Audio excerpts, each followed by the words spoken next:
안녕하세요.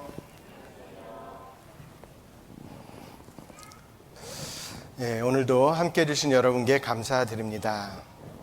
잠잠하게 주님을 바라볼 수 있는 시간 되기를 간절히 원합니다. 같이 기도하고 시작하겠습니다.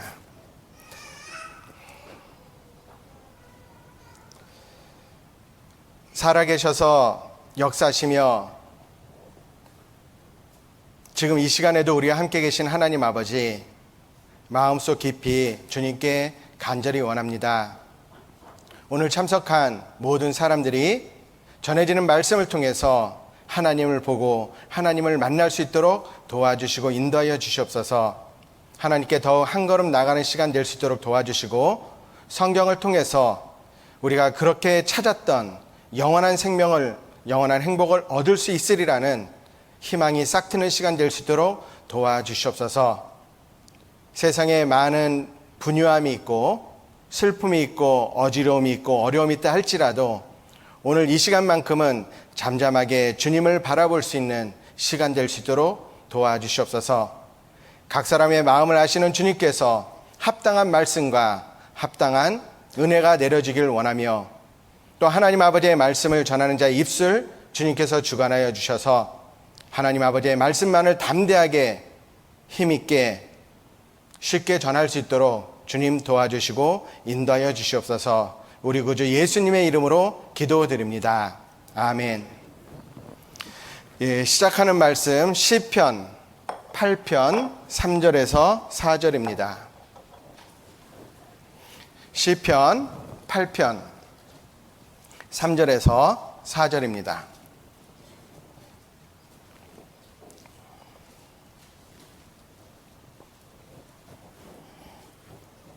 3절과 4절 찾으셨으면 같이 읽겠습니다.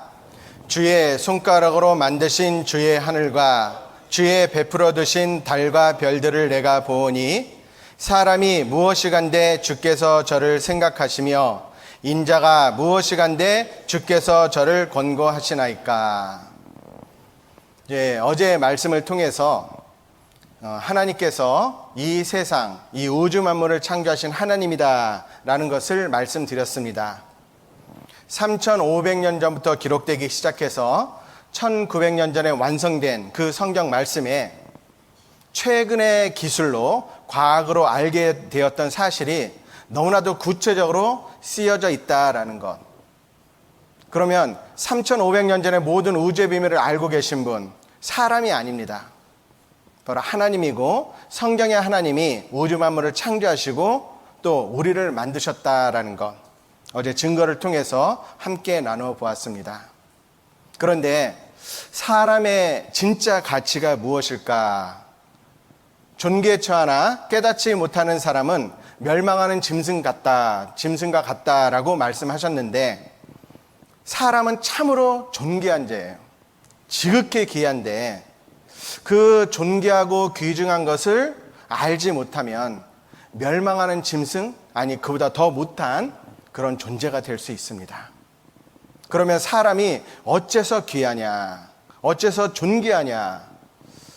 사람은 또한 만물의 영장이다라고 했는데 왜 그런 말들이 있을까? 오늘 말씀을 읽어본 말씀을 보면, 3절에 주의 손가락으로 만드신 주의 하늘과 주의 베풀어 두신 달과 별들을 내가 보오니, 하나님이 만드신 거 맞잖아요. 지구를 만들고 태양계를 만들고 은하계를 만들고 우주를 만드신 그 크신 하나님께서 4절에 보면 사람이 무엇이간데 내가 뭔데 주께서 나를 생각하시고 인자가 무엇이간데 주께서 나를 권고하시나이까, 돌보십니까? 내가 뭔데요? 사실 하나님께서 사람을 만드신 목적이 있죠. 우주와 지구를 만드신 이유는 식물을 만들기 위해서, 식물은 동물을 위해서, 동물과 식물은 사람을 위해서 만드신 거예요. 이 모든 것이 다 나를 위해서 만들어진 하나님의 작품입니다. 하나님은 위대하시고 광대하신데 그 크신 하나님이 왜 인생을 사랑하시고 인생에게 관심이 있으실까요? 그 이유는 뭐죠? 그 이유는 이 몸이 아닙니다. 이 몸 안에 너무나도 존귀한 보석이 있어요. 그게 두 글자로 뭐죠? 어제 말씀 들어보신 분은 틀리면 안 됩니다. 내 몸 안에 너무나도 존귀한 존재가 있다. 뭡니까? 두 글자로? 영혼. 그 영혼이 진짜 나잖아요. 하나님 앞에는 지위, 학벌, 재산 중요하지 않습니다. 자, 아버지가, 부모님이 자기 자녀를 사랑하는 이유가 있죠. 왜요? 만약에 아이가 태어났는데 그 아이가 아버지가 딱 보니까 옆집 아저씨를 닮았다. 그럼 사랑할까요? 이 예를 안 든다라고 했는데 또 나와버렸습니다. 자, 아버지가 자기 자녀를 사랑하는 이유는 자기 닮았으니까. 자, 하나님께서 나를 사랑하시는 이유는요, 하나님의 형상을 닮은 그 영혼이 있기 때문에 그래요. 그 영혼의 가치는 몸의 상태가 어떻든, 내 지위가 어떻든, 학벌이 어떻든 변하지 않아요. 하나님 앞에는 지위, 학벌, 재산 중요하지 않습니다. 오로지 영혼이에요. 영혼의 가치는 병들어도 못 배워도 때로는 가난해도 변하지 않는 거예요. 이 돈이 있잖아요. 제가 주머니에 돈을 갖고 왔는데 얼마짜리인지 보이세요? 가지실래요? 네? 가지실래요? 가지실래요? 그래도요? 방에 떨어뜨려서 팍팍팍팍 했어요. 가지실래요? 구부려지고 더러워지고 밟혔는데 그래도 가지시겠어요? 왜요? 돈이 구부려지고 밟히고 더러워져도 돈의 가치는 변하지 않아요. 마찬가지로 하나님 앞에서는 우리 영혼, 그 영혼의 가치를 보시기 때문에 영혼은 내 몸이 병들어도, 때로는 저처럼 못생겨도, 키가 작아도, 못 배워도, 가난해도 영혼의 가치는 변하지 않아요. 그 영혼이 있기 때문에 하나님께서 나를 사랑하시는 겁니다. 자, 하나님께서 그러면 모든 것을 하나님께서 나를 위해서 만드셨는데, 그럼 하나님은 나를 왜 만드셨을까? 그 목적이 무엇일까요? 자, 그것을 그림을 그리면서 조금 설명드리겠습니다. 하나님께서는 사람을 영적인 존재로 만드셨는데, 자, 하나님이 영적인 존재로 만든 것이 사람만 있는 게 아니에요. 또 하나 있는데 그것이 뭐냐면 천사라는 존재입니다. 천사는 종으로 삼기 위해서 만드신 거예요. 근데 천사는 요한계시록에 보면 그 수가 천천히요 만만이다라는 말씀처럼 굉장히 많아요. 그러니까 수많은 천사가 질서 가운데 화평을 이루기 위해서는 그 질서가 있는 거죠. 그러니까 어떤 평화와 화평을 위해서는 질서가 있어야 됩니다.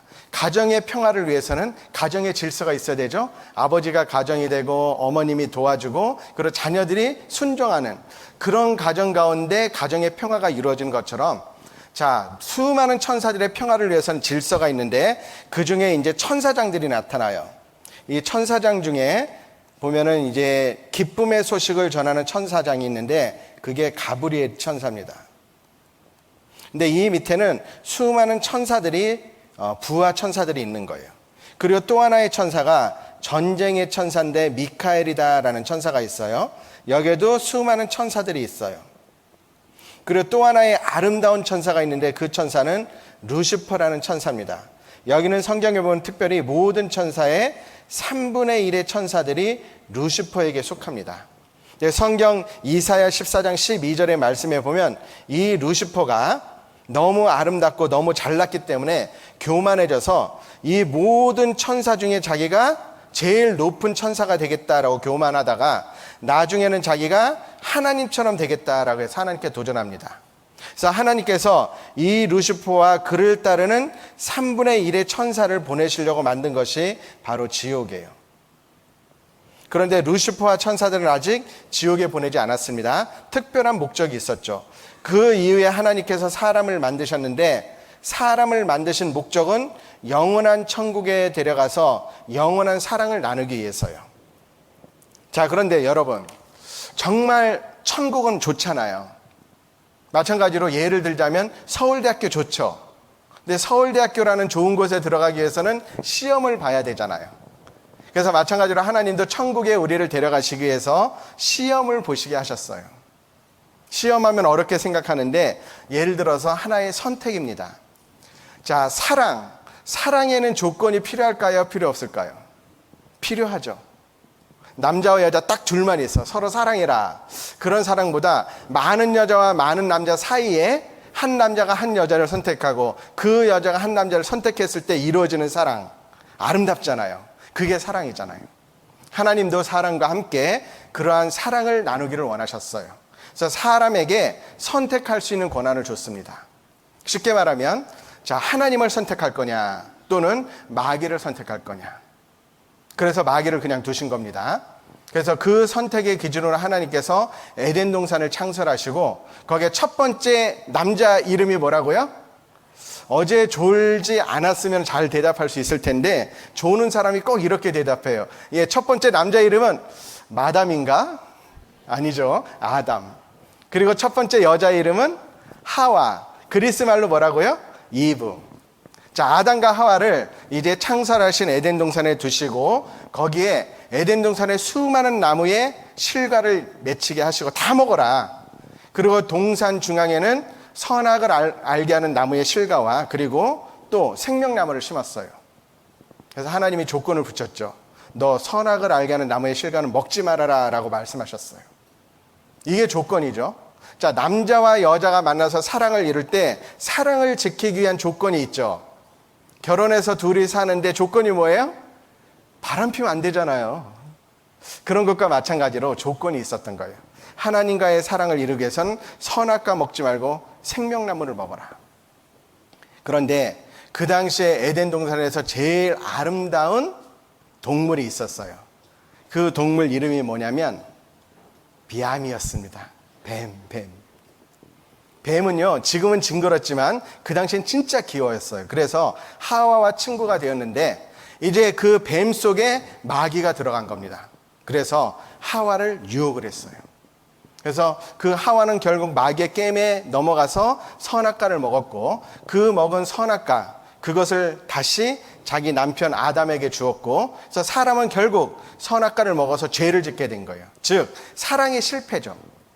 그래서 결국은 모든 사람들이 자 그림을 보면 그 죄의 결과 아담과 하와는 지옥에 가는 그런 운명이 된 거예요. 그런데 이대로 지옥에 가면 억울해요, 안 억울해요? 억울하죠. 그래서 우리에게 다시 한 번의 기회를 주시기 위해서 예수님을 보내셨는데 예수님이 우리의 죄를 대신해서 십자가에 못 박혀 돌아가신 건 다 알잖아요. 근데 그러한 예수님을 내가 진짜 온전히 믿는 사람은 천국에 갈 수 있는 길을 열어주신 거예요. 믿지 않는 사람은요? 마귀에게 속하는 거죠. 그래서 사실 하나님의 예수님을 믿고 우리가 천국에 갈 수 있는 길이 열렸는데 자, 예수님을 믿고 천국에 가는 거예요. 그러니까 다시 한번 우리에게 선악과의 그런 기회를 주신 겁니다. 물론 그 기회를 주시기 위해서 예수님의 큰 희생이 있었죠. 그러면 마귀는, 루시퍼는 지금 무엇을 할까요? 예수님을 못 믿게 막는 겁니다. 예수님을 못 믿도록 막는 거예요. 어떻게 해요? 말씀 못 듣게 하는 겁니다. 자, 하나님께서 우리에게 예수님을 믿으라고 주신 것이 성경인데 그 성경을 통해서 예수님을 쉽게 믿을 수 있어요. 그럼 성경을 배우지 못하게 방해하는 거죠. 나 바빠, 일이 많아. 정말 이게 가장 중요한 일인데. 그리고 또 말씀 들으러 왔어요. 그럼 다른 일 생각하게 만들고요. 어떤 사람은 말씀 시간에 스마트폰 보도록 만듭니다. 괜히.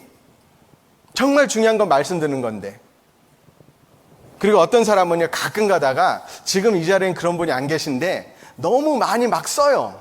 쓰다 보면요, 그 사람은 그 노트가 구원을 받지 그 사람은 구원 못 받더라고요. 그래서 가능한 말씀 들을 때는 집중해서 잘 들어야 돼요. 안 그러면 마귀가 방해를 하니까요. 자, 그래서 그 말씀을 들을 때 천국 갈 수 있는 길을 알 수 있도록 하나님이 해주신 거예요. 자, 이러한 것이 이제 성경 전체의 개요를 제가 이렇게 말씀을 드렸는데, 그러면 그 에덴 동산, 아담과 하와가 살았던 그 에덴 동산, 그 에덴 동산은 진짜 있었을까요? 없었을까요? 이 에덴 동산을 저도 성경을 제대로 배우기 전까지는 신화와 전설 또는 사람이 만든 이야기인가 그렇게 생각했습니다. 만약에 신화와 전설이라면 이 성경은 신화와 전설이 되고 그것을 우리가 사실로 받아들일 수는 없어요. 그러나 반대로 에덴 동산이 정말 있는 곳이라면 성경은 사실이고 하나님은 계시다라는 것을 알 수 있습니다. 근데 에덴 동산이 정말 있었을까? 그걸 한번 찾아보겠습니다. 먼저 창세기 2장 8절.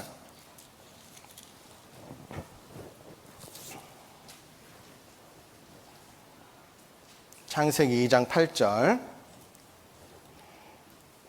같이 제가 읽겠습니다.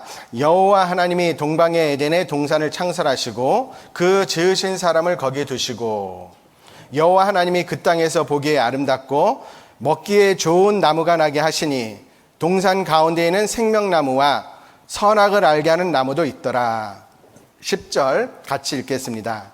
강이 에덴에서 발원하여 동산을 적시고 거기서부터 갈라져 내 근원이 되었으니. 자, 에덴 동산이 있었는데 그 에덴 동산에 대해서 10절에 이렇게 설명하고 있습니다. 그 10절의 말씀을 가지고 에덴 동산을 그려보면, 자, 에덴 동산이라는 곳이 이렇게 있는 거죠. 그리고 강이 에덴에서 발원하여 동산을 적시고 거기서부터 갈라져 네 개의 근원이 되었다. 네 개의 강이 되었다라는 겁니다. 그런데 성경에는 그 네 개의 강의 이름이 나오는데 11절 보죠. 11절에 첫째 이름은 뭐라고요? 비손. 비손이란 강이 있다라는 거예요. 그리고 13절에 보면 둘째 강의 이름은 기혼이다. 자, 그리고 셋째 강 14절 한번 같이 읽겠습니다. 셋째 강의 이름은 히데겔이라 아수르 동편으로 흐르며 넷째 강은 유브라 되더라. 자, 셋째 강의 이름이 히데겔이고 넷째 강의 이름이 유브라 되더라. 근데 이 강의 이름은 히브리어로 된 강의 이름입니다. 히브리어로 된 강의 이름을 헬라말로 바꾸면 히데겔은 티그리스가 되고 유브라데는 유프라테스가 돼요. 자, 이렇게 하면은 지리에 밝은 사람들은 아마 알 거예요. 히데겔 유브라데 하면 몰랐는데 티그리스 유프라테스 그러면 지금도 있는 강이다. 눈치채셨죠? 어디에 있죠? 중동 지역에 이라크라는 나라가 있는데 그 나라에 강이 있어요. 그래서요, 이제 창세기 2장 14절을 보면 셋째 강의 이름은 히데겔이라 넷째 강 유브라데. 근데 현대어 성경을 보면 셋째는 티그리스 강, 넷째는 유프라테스 강. 뉴 인터내셔널 버전의 성경을 보면 더 티그리스 더 유프라테스라고 돼 있죠. 네, 그리고 이제 에덴 동산에 대해서 좀 살펴보면 에덴 동산에 대해서 생각해 봅시다. 에덴 동산은 정말 있었을까? 에덴 동산의 위치는 어디일까? 에덴 동산은 어떻게 되었을까? 에덴 동산의 증거는 있을까? 자, 에덴 동산 4개의 강이 있었습니다. 그런데 이렇게 보잖아요. 성서의 에덴 동산은 어디에 있었을까? 자, 이라크 지역에 가면 지금도 티그리스 강, 유프라테스 강 2개의 강이 흘러요. 이걸 좀 확대해서 보면 티그리스 강, 유프라테스 강 있죠. 근데 이 지역에 강이 몇 개 있냐면 2개가 있어요. 여러분, 성경에는 강이 몇 개 있다라고 했죠? 근데 실제로 몇 개 있어요? 그럼 우리 반만 믿을까요? 그렇게 하나님은 하지 않으셔요. 요즘 기술은 700km 상공에서 손바닥도 감시하고 한반도 땅속 10m까지 샅샅이 찍는다. 한반도 땅속 10m를 왜 찍을까요? 이제 잊어버리셨나요? 제1땅굴, 제2땅굴, 그 김일성 때문에. 그래서 이렇게 찍는 기술이 밝혀졌는데, 이러한 기술을 이용해서 그 사우디아라비아 사막에 모래 있잖아요. 그 모래가 위에는 모래인데 레이더선을 발사해서 모래 밑에 지형에서 레이더선이 반사가 되는 거예요. 그런 기술로 사진을 찍었습니다. 콜롬비아호 고대강 발견했다. 수만 년 전 사우디 사막에 덮여 있었다. 레이더선 사용해서 지하 5m 투시한 겁니다. 그랬더니 겉에는 이렇게 모래인데 속에는 큰 강이 흐른 흔적이 발견된 거예요. 아라비아도 옛날엔 비옥했다. 여기에 보면요. 6,000년 전의 강, 네프트 사막, 강이 발견됐어요. 그래서 이러한 기술로요. 현재 에덴 동산의 강 발견했다. 전 나사 과학자 위성사진 분석 통해 확인, 주장합니다. 그래서 보면요. 비송강, 기용강, 티그리스강, 유프라테스강 다 발견됐어요. 그럼 여러분, 에덴 동산의 옛자리는 어디죠? 요 지역이겠죠. 페르시아만. 성서 속 에덴 동산은 바로 이곳이다. 이라크 크루나 지역, 낙조 쓸쓸한 에덴 동산 옛자리다. 근데 에덴은 어디인가? 지중해 깊은 곳에 잠겼을까? 어디냐?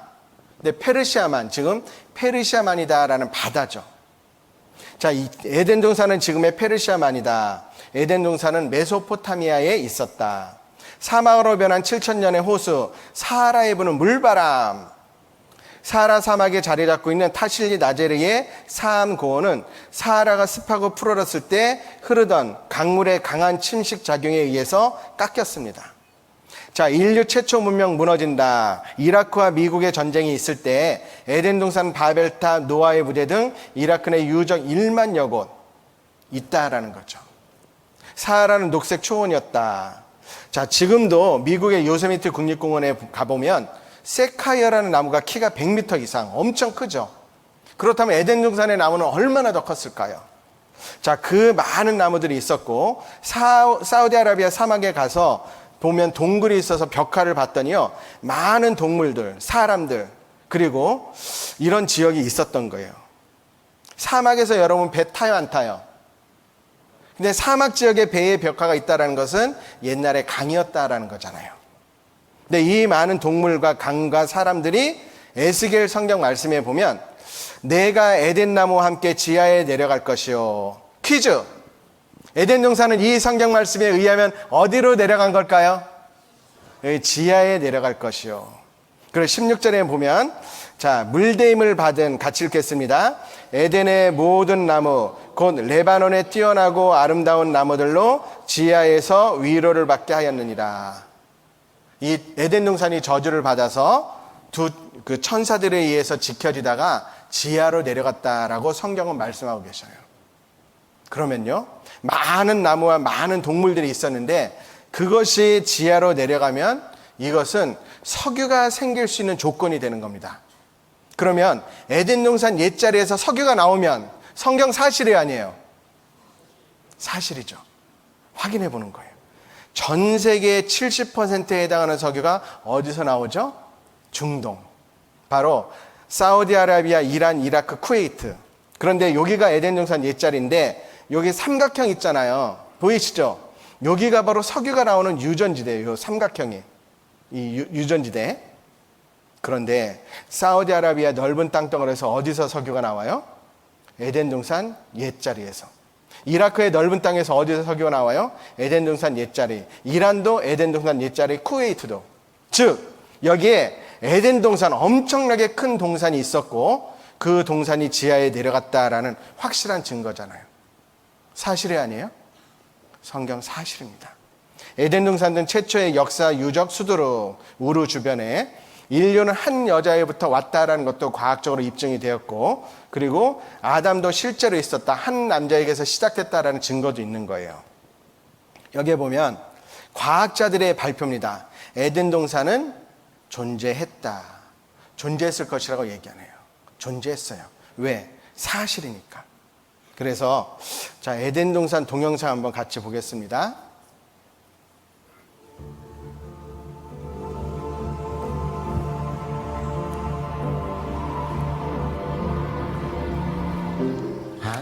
마침내 우리 시대에 발견된 에덴 동산은 3,000년 성경 역사 속에서 베일에 쌓여 있었는데 그 신비가 30년의 인공위성 기술에 의해 드디어 밝혀졌다.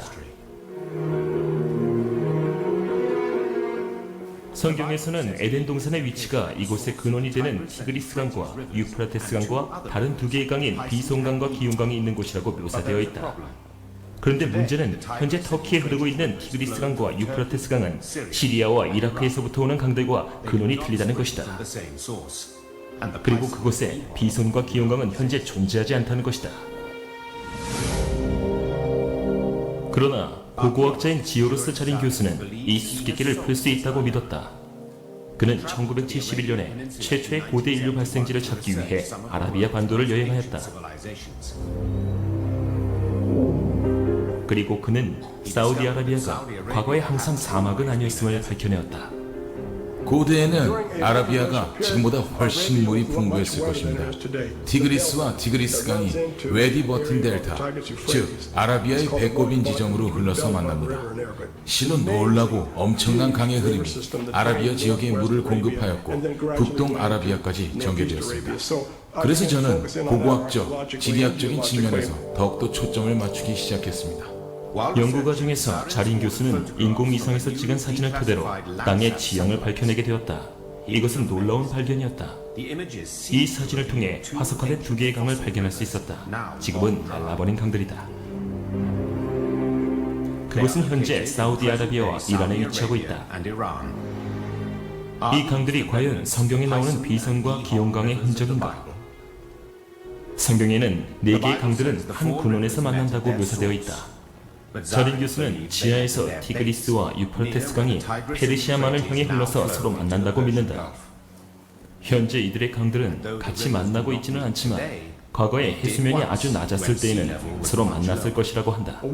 네 개의 강들이 모두 흘렀을 때의 상황은 6, 7천 년 전에는 창세기에 묘사된 것처럼 물고기와 자원과 물이 풍부했을 것입니다.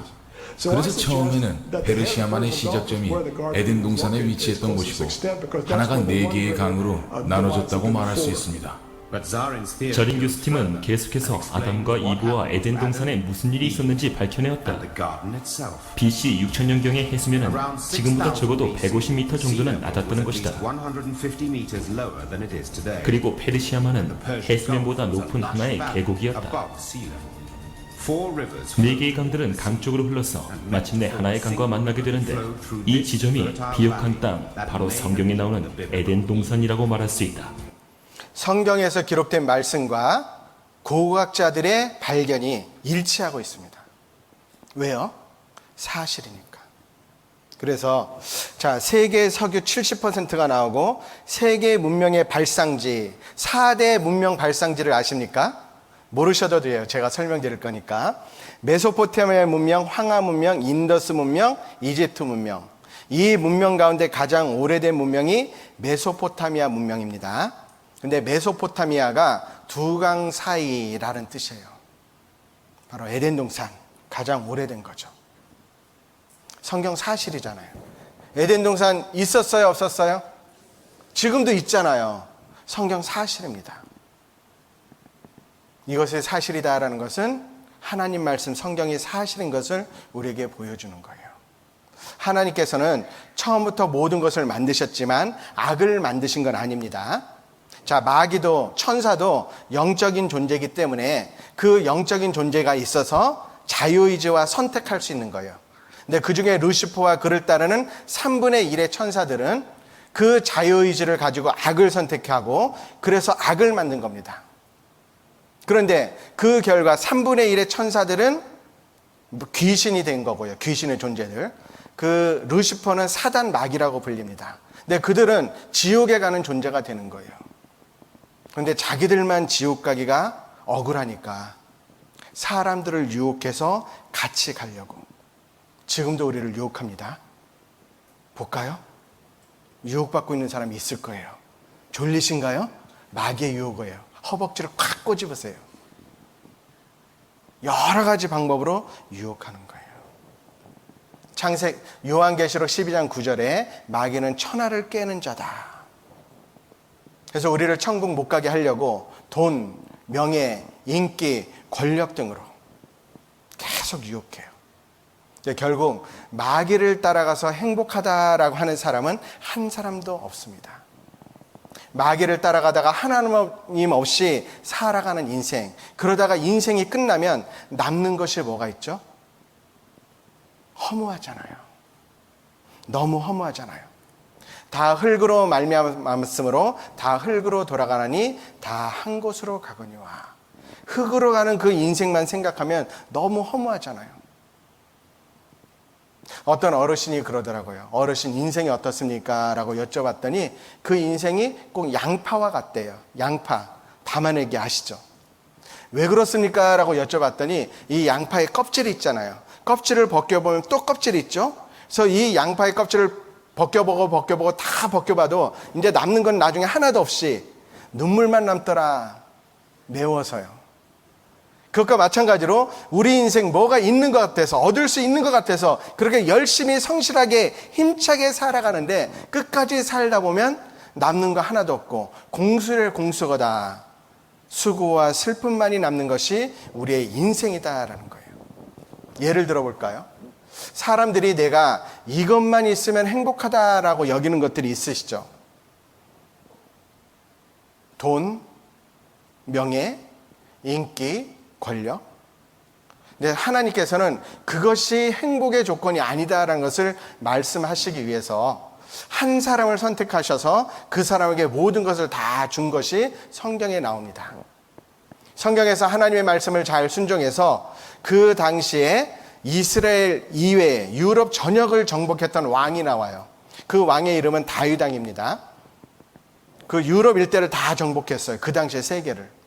가장 강한 나라였는데 그 정복한 나라를 그 아들 솔로몬에게 그대로 물려줘요. 이 솔로몬 왕 들어보셨죠? 그러니까 솔로몬은 주변에서 가장 강한 나라의 가장 강한 왕이었습니다. 권력이 엄청났죠. 지금의 트럼프 대통령의 권력은 게임도 안 되는 거예요.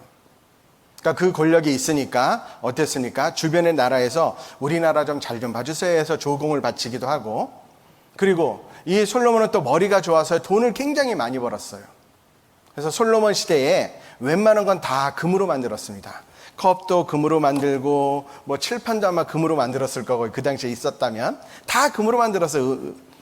오늘 제가 어디 화장실을 이렇게 파는 그 회사에 잠깐 다녀왔는데 화장실 변기가 다 금이더라고요. 근데 그렇게 다 금으로 만든 거예요. 심지어는 전쟁에 나가서 싸우는 방패 있죠. 그것도 금으로 만들었어요. 은도 비싼데 은은 그 당시에 예루살렘 거리에 돌처럼 굴러다녔다라고 기록되어 있습니다. 돈도 많고, 그러니까 인기도 짱이었죠. 인기도 많았죠. 그래서 굉장히 수천 킬로미터 떨어진 곳에서도 솔로몬의 지혜를 들으려고 막 오고 그랬습니다. 근데 그 모든 것을 다 갖고 있는데 머리가 멍청하다면 다 누릴 수 있을까요? 솔로몬은 지구 인류 역사상 가장 똑똑한 사람이다라고 해도 과언이 아닌 사람이에요. 자, 그런 솔로몬이 하루는 길을 걷고 있었습니다. 길을 걷고 있는데 저기 보니까 너무나도 아름다운 여인이 오는 거예요. 그래서 솔로몬이 가다가 너 누구냐? 그랬더니 그 여인이 대답하기를 왕이시여 잊으셨나이까? 저는 512번째 부인인데요. 그 처와 첩이 1000명에 달했다라고 기록이 되어 있어요. 그러니까 이스라엘에서 제일 예쁜 여자들은 다 솔로몬의 부인이 되고, 또 세계에서 미스 월드 지금의 다 솔로몬의 부인이 된 거예요. 자, 모든 것을 다 누렸던 겁니다. 근데 그 모든 것을 다 누리면 과연 행복할 수 있을까요? 그걸 갖고 나이가 들면 행복하다라고 할 수 있을까요? 자, 그 솔로몬의 인생 말년에 자기의 인생을 다 정리해서 기록한 책이 전도서다라는 성경이에요. 그 모든 것을 누렸던 솔로몬, 그 왕, 인생의 소감이 어땠을까요? 자, 전도서 한번 찾아보겠습니다. 전도서 1장 1절.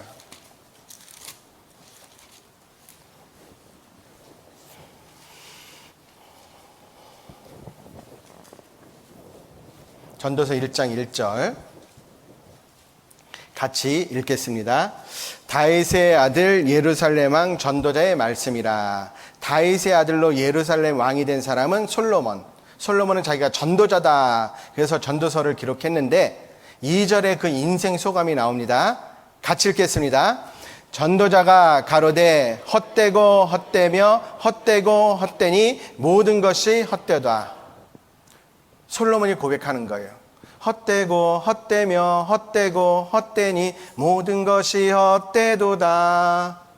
돈도 헛되고 명예도 헛되고 여자도 헛되고 권력도 헛되고 모든 것이 다 헛되다. 결국은 그러한 것이 행복의 조건이 되지 않는 거예요. 왜 헛되다고 했을까요? 왜 허무하다고 했을까요? 마귀를 쫓아가기 때문에. 마귀를 쫓아가니까. 그렇게 인생을 살다 보면 결국 남는 것은 우리의 연수가 70이요 강건하면 80이라도 그 연수의 자랑은 수고와 슬픔뿐이여 신속히 가니 우리가 날아가나이다. 너는 내일 일을 자랑하지 말라. 하루 동안에 무슨 일이 날는지 알 수 없음이니라. 우리 인생이 뭐죠? 내일 일을 너희가 알지 못하는도다. 너희 생명이 무엇이냐? 너희 생명은 잠깐 보이다가 없어지는 안개와 같다라고 했어요.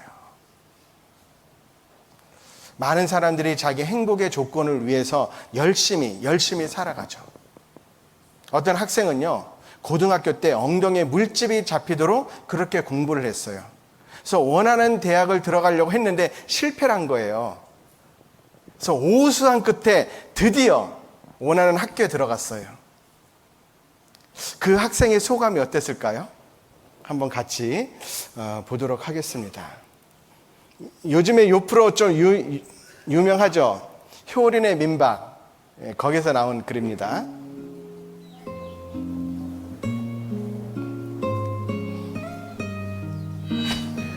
학생이라고 그랬죠? 네. 몇 학년? 저는 4학년이고요. 저는 신입생. 아, 재수를 엄청 오래 했어요. 우수했어요. 그러고 원하는 대학 간 거잖아요. 와, 그럼 성공한 거지. 진짜 그잖아요. 대단하다. 얘네 왜 그래? 네? 왜 그래? 저희 뭐, 왜 울어? 뭔 일 있었어? 으쌰. 아니요. 그냥 뭔 일이보다는 또 뭐, 여기 오니까 되게 지금까지 힘들었던 게 많이. 왜 이러지?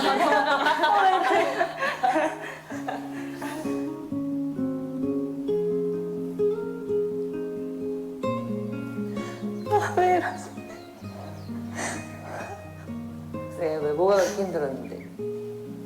그냥 학교만 가면 행복해질 줄 알았는데 그게 아니었어도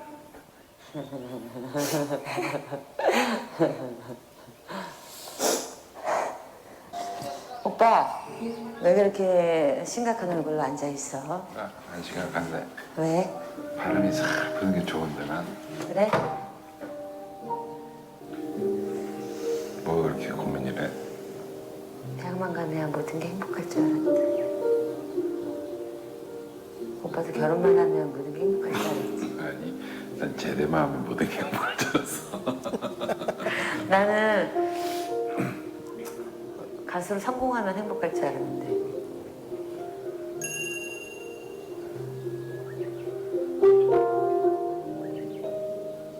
행복해야 된다는 생각을 버리면 행복한데. 그치?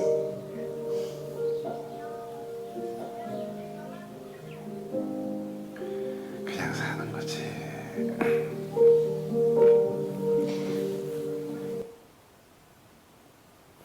이분 되게 행복할 줄 알았잖아요. 그냥 사는 거지.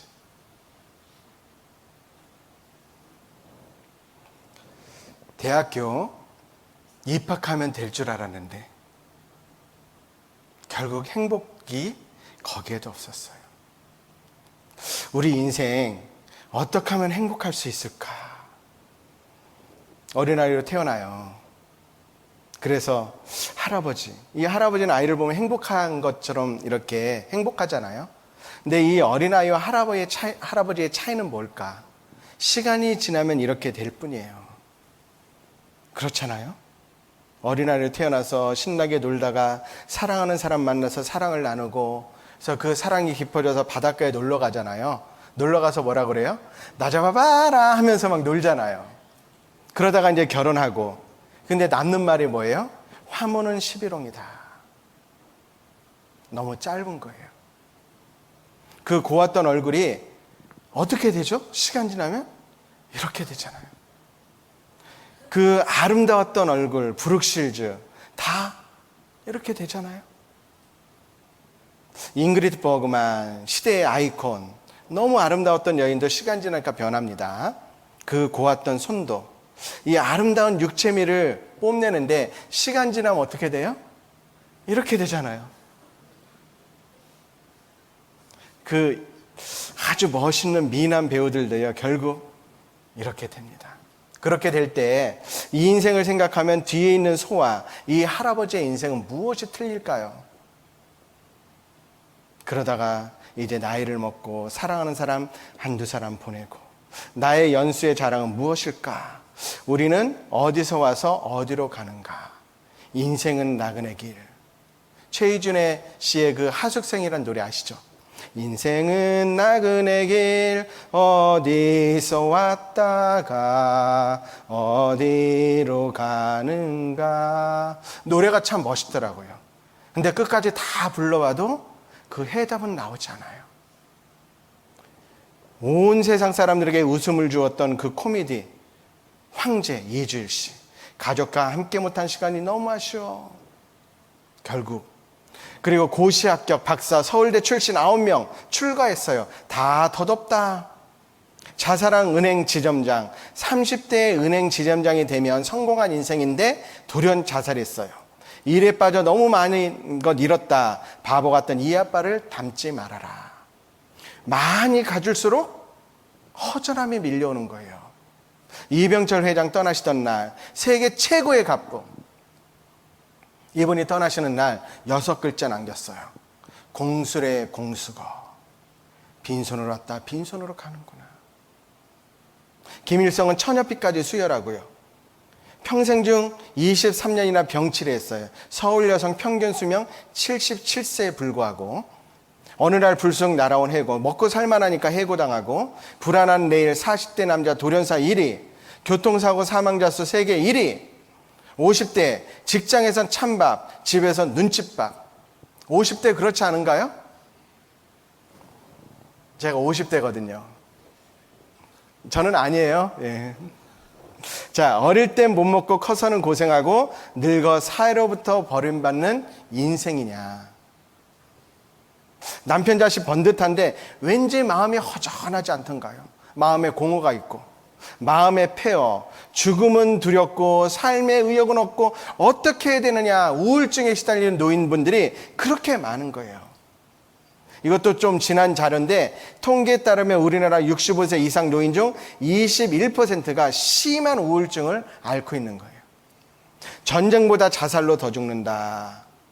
자, 시간이 지나면 변하잖아요. 그러다가 초가 꺼지듯이 모래시계의 모래가 다 떨어져서 끝나는 것처럼 그렇게 그냥 끝나버리고 마는 것이 우리의 인생일까요? 사람이 죽으면 어떻게 되는가? 그런데 그 죽음이 갑자기 올 수도 있잖아요. 사고에 의해서.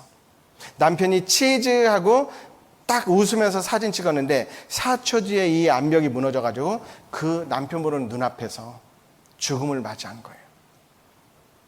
이분은 대만에서 나고야라는 일본 나고야에 오는 비행기가 공중에 폭발했는데 폭발한 곳에서 자네를 찾아서 사진이 있어서 인화해서 보니까 폭발해서 떨어지기 바로 직전에 활짝 웃으면서 사진 찍었어요.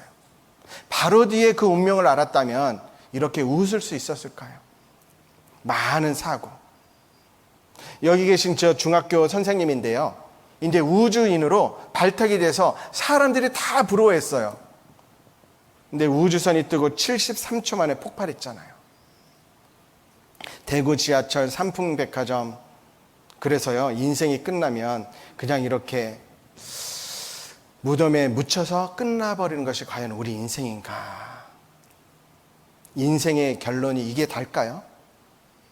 세계에서 가장 정확한 예언은 당신은 반드시 죽는다라는 거예요. 꿈결 같은 이 세상에 산다면 늘 살까? 인생의 향락 좋대도 바람을 잡누나. 험한 세상 고난 풍파 일장 춘몽이 아닌가. 슬프도다 인생들아 어디로 달려가느냐. 그 인생의 진정한 의미가 무엇인가? 우리 그거 생각해야 되잖아요. 자, 인생에 관련된 거 한번 연상을 좀 보겠습니다.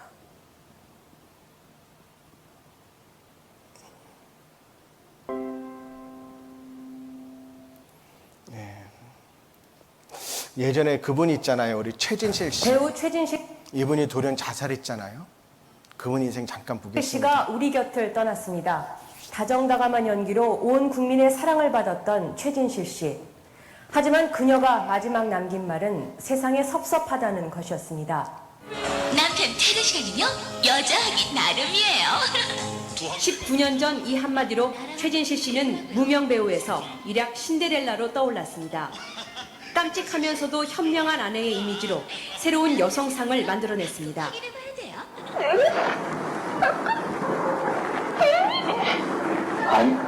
이듬해 영화 나의 사랑 나의 신부로 넌 내 옆에 있어야 돼. 영호야.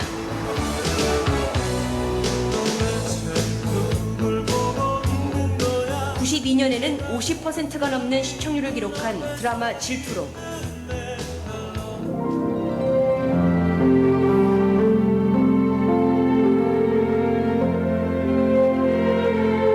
(97년에는) 영화 편지 등으로 남녀노소의 사랑을 모두 받은 그야말로 시대의 아이콘이었습니다. 그리고 야구 스타 조성민과 백년가약을 맺은 2000년 최 씨는 마침내 행복의 정점에 서 있는 듯 보였습니다. 사랑하는 사람이 있어요.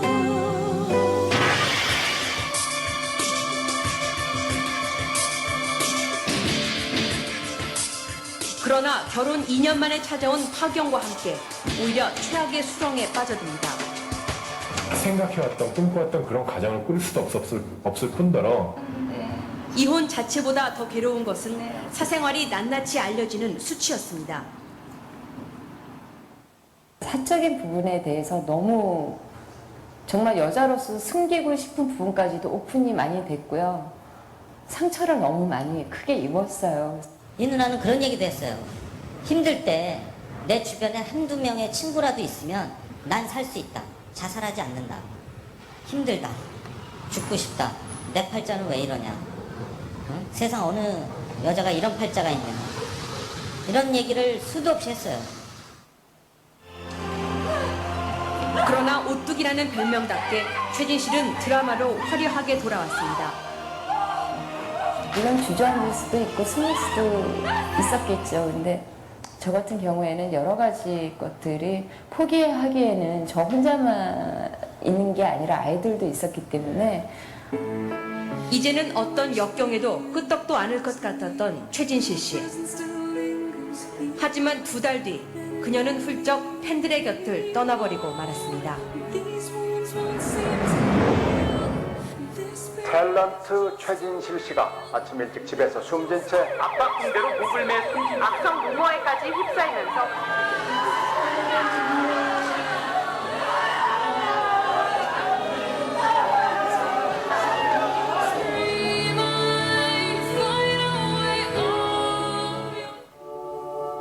돈과 명예, 인기를 모두 거머쥔 미모의 여배우. 우리가 겉모습 최진실에 열광하고 있을 때 그녀의 영혼은 지독한 외로움의 늪에서 허우적대고 있었습니다.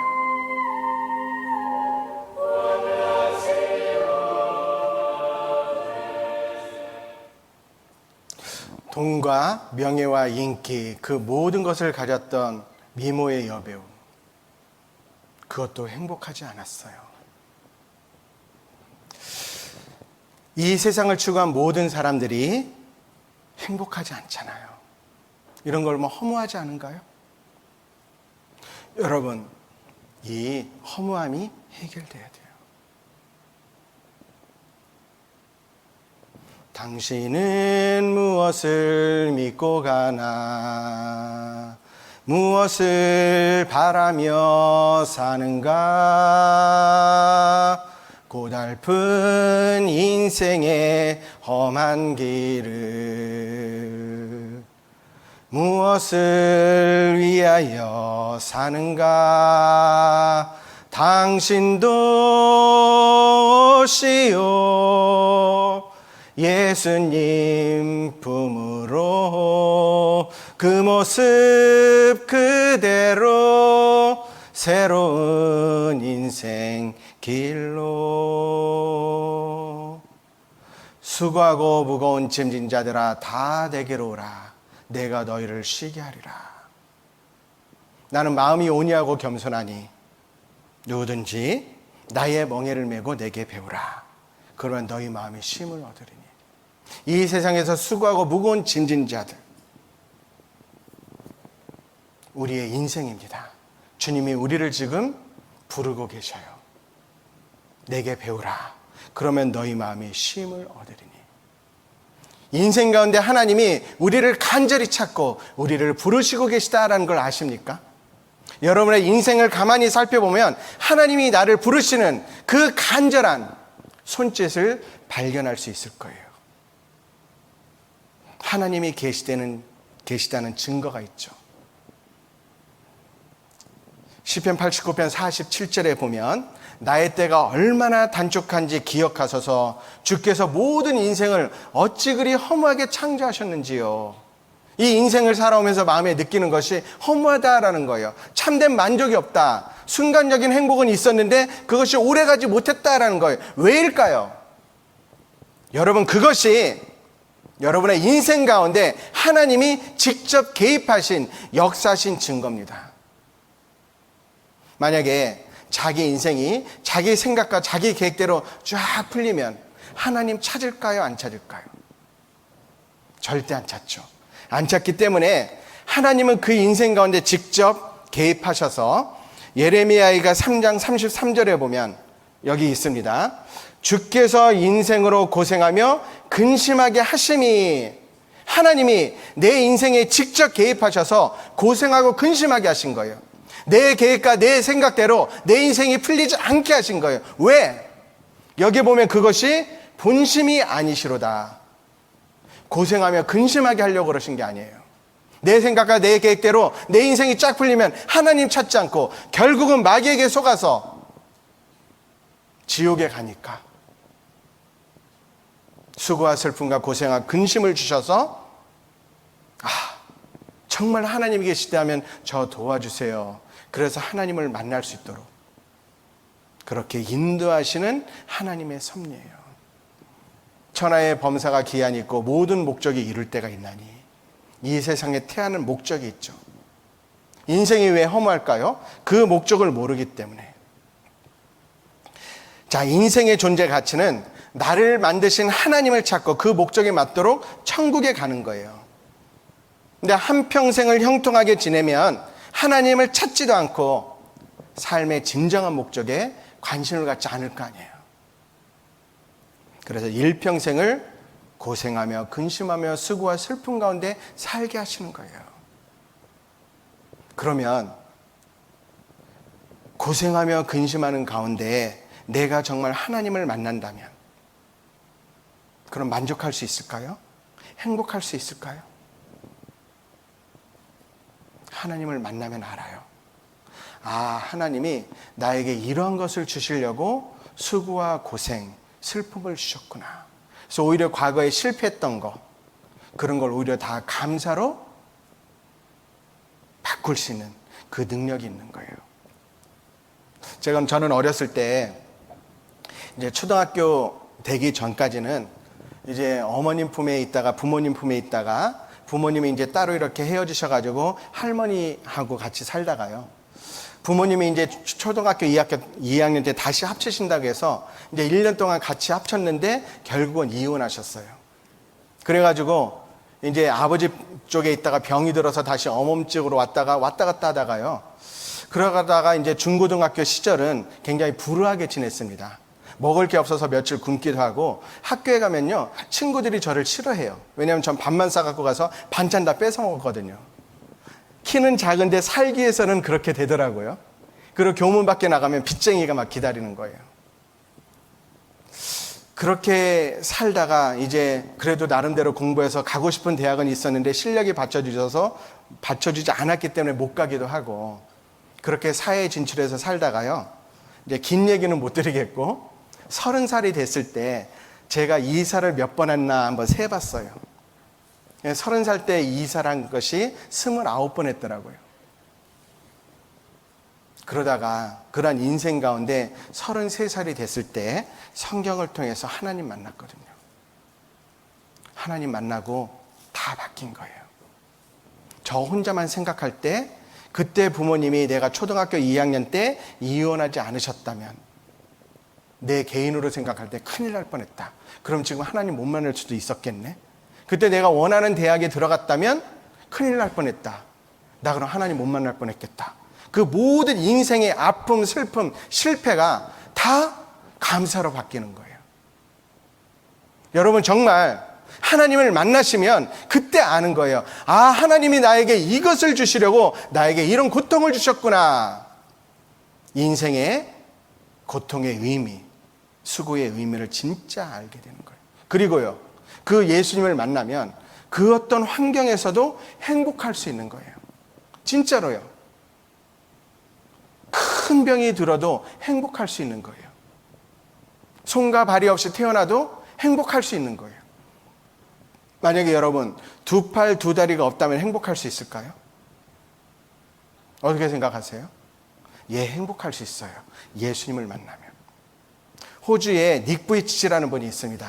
그분이 일본에도 가고 한국에도 가면서 많은 이렇게 사람들을 만나면서 위로를 해주고 이제 그런 사람인데 태어날 때 두 팔 두 다리가 없었어요. 12살 때 친구들을 봤는데 자기하고 친구들의 모습이 틀리니까 내가 왜 살아 해가지고 스스로 막 죽으려고 자살 시도도 하고, 근데 손발이 없으니까 자살도 마음대로 못하는 거예요. 내가 왜 태어났을까? 비관하다가 이 사람이 예수님을 만났어요. 예수님을 만나고 나서 그 인생이 바뀌었습니다. 그분의 인생을 한번 잠깐 이 시간 보도록 하겠습니다.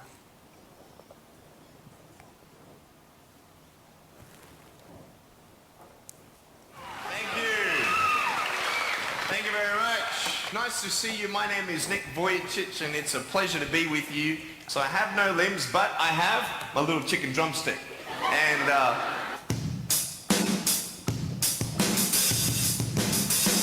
so it's like, you like that? That would be really cool if I could get this and get some techno going like, here we go. 1, 2, 3, 4. Yeah! There you go. You like that? Is that cool? Beautiful. But honestly, along the way, you might fall down like this. Ready? Right? Hello! Right.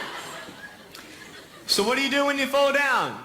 Get back up. Everybody knows to get back up because if I start walking, I'm not going to get anywhere. But I tell you, there are some times in life where you fall down and you feel like you don't have the strength to get back up. Do you think you have hope? Because I tell you, I'm down here, face down, and I have no arms, no legs. It should be impossible for me to get back up, but it's not. You see, I will try 100 times to get up. And if I fail 100 times, if I fail and I give up, do you think that I'm ever going to get up? No. But if I fail, I try again and again and again. But I just want you to know that it's not the end. It matters how you're going to finish. Are you going to finish strong?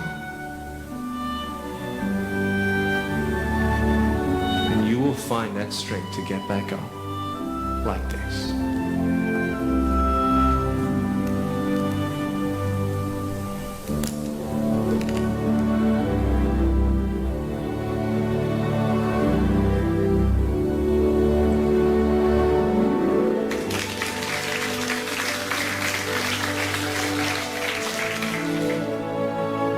자신의 온몸을 내던져 연설을 하는 닉의 몸짓은 강연을 들은 아이들의 마음에 깊이 남았고 그 감동은 연설이 끝난 이후에도 계속 이어졌다. 그리고 닉의 감동적인 사연은 그가 주로 활동하는 미국과 호주뿐만 아니라 전 세계로 퍼졌다. 자, 이 닉 부이치치가 간증을 하더라고요. 최근 10년간 닉은 24개국에서 300만 이상의 사람들과 그의 이야기를 나눴다. 군중으로 가득 찬 스타디움에서도 상대가 단 한 사람의 경우에도 그가 마음으로 전하고자 하는 메시지는 한결같았다. 하나님은 당신을 사랑하십니다. 하나님은 당신의 고통을 다 아십니다. 당신의 가족을 기억해 주십니다. 당신은 지금 이 인터뷰를 보면서 당신 자신의 괴로움을 저의 괴로움과 비교하고 있을지도 모릅니다. 그래서 당신보다 더 불행한 사람이 있다고 생각해 주기를 원하는 것이 제 뜻이 아닙니다. 우리들의 희망은 하나님과 예수 그리스도 안에서 찾을 수 있습니다. 인생의 희망이라는 것은 당신의 고난을 하나님의 영원으로 무한하신 사랑과 은혜와 충만으로 바꾸는 것입니다. 이사야 40장 31절에 이렇게 기록되어 있습니다. 오직 여호와를 앙망하는 자는 새 힘을 얻으리니 독수리가 날개치며 올라간 같을 것이요. 제 상황을 바꿀 필요가 없어요. 저는 손과 발이 필요 없습니다. 성령의 날개를 항상 갖기만을 원합니다.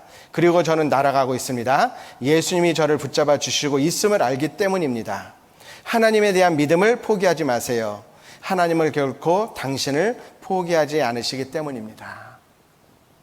여러분, 이해되세요? 두 팔 두 다리가 없는데 저는 지금 이 상황을 바꿀 필요가 없어요. 저에게는 손과 발이 필요 없어요 라고 진심으로 말할 수 있을까요? 예, 하나님을 만난 사람은 내 모습 이대로 받아들이고 행복할 수 있는 거예요. 여러분, 우리는 행복한 인생을 누리기 위해서 이 세상에 태어났습니다. 왜 한 줌의 흙의 마음이 빼앗겨 계신가요? 진짜는 영혼이잖아요. 영혼. 그리고 진짜는 영원한 거잖아요. 거기에 관심을 가져야 돼요. 영원한 천국과 영원한 지옥이 있습니다. 어느 곳에서 여러분의 영혼을 보내시겠습니까? 고린도후서 4장 18절에 보면 화면에 제가 찾아드리겠습니다. 고린도후서 4장 18절에 보면 우리의 돌아보는 것은 보이는 것이 아니요 보이지 않는 것이니 보이는 것은 잠깐이요 보이지 않는 것은 영원함이니라. 여러분, 보이지 않는 영원한 세상이 있는 거예요. 그러면요, 보이지 않는 영원한 세계에 가면 내가 어떻게 될까? 죽음 건너편을 알려면 이 세상을 통치하시는 하나님을 보면 죽음 위의 것을 알 수 있는 거예요. 성경 보면 이런 말씀이 있습니다. 시편 이제 89장 14절인데 한번 펴보겠습니다. 시편 89편 14절.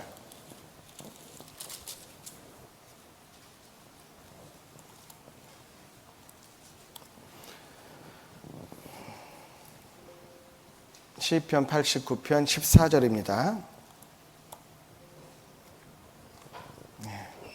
같이 읽겠습니다.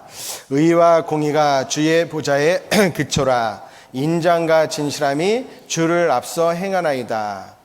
의와 공의가 주의 보좌의 기초다. 여러분, 하나님은 많은 사람들이 사랑의 하나님, 네, 사랑의 하나님만 있는 것이 아닙니다. 공의의 하나님도 계셔요.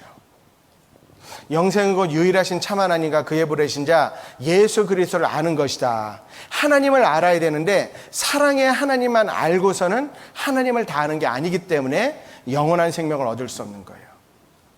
하나님을 알기 위해서요, 공의의 하나님을 알아야 되는데 이 공의, 하나님은 공의의 하나님인데 공의는 어떻습니까? 죄가 있잖아요. 그럼 그 죄의 값대로 심판을 하고 죄의 삭은 사망이다. 사망이 되는 거예요. 근데 이런 공의만 있으면 모든 사람들은 사망, 즉 지옥에 가는 거잖아요. 그런데 의와 진실함이 인장과 진실함이 주를 앞서 행하나이다. 이것은 사랑인데 사랑이 바로 공의의 하나님을 앞서 행하시는데 사랑은 죄를 용서하셔서 바로 생명을 주시고자 하는 것이 하나님의 사랑이에요. 그러면 이 사랑이 언제 나타날까요?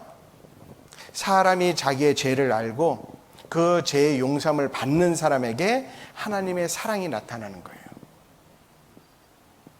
자, 그것이 이번 성경 강연의 핵심이다라고 할 수 있습니다. 이 세상을 통치하시는 하나님의 섭리를 발견하면 우리가 죽음 이후에 어떻게 될 것인지 아는 거예요. 왜냐하면 하나님은 어제나 오늘이라 영원토록 동일하신 분이기 때문에, 그렇기 때문에 우리가 성경을 배우는 이유 중에 하나가 앞으로 내가 어떻게 될 것인지를 성경을 통해서 알 수 있기 때문에 그렇습니다. 자, 사람에게 죄가 있잖아요. 죄가 있으면 죄가 넘치면 죄가 가득 차겠잖아요. 하나님은 죄가 가득 차면 바로 심판하신다, 아니다? 아닙니다. 죄가 가득 차면 하나님은 먼저 사람들에게 기회를 주시는 거예요. 그럼 그 기회를 보면은 하나님이 먼저 경고를 하십니다. 경고. 너 그 죄 때문에 망한다라고 경고하시는 거예요. 그리고 피할 길을 주시는 거죠. 피할 길. 피할 길을 주시는 거예요. 사람들이 왜 망하는지 아세요? 망하는 이유는 하나예요. 하나님께서 기회를 주시는데 그 기회를 배척하는 겁니다. 배척하기 때문에 망하는 거예요. 오늘은 이런 원리를 가지고 두 가지를 가지고 한번 말씀을 드리겠습니다.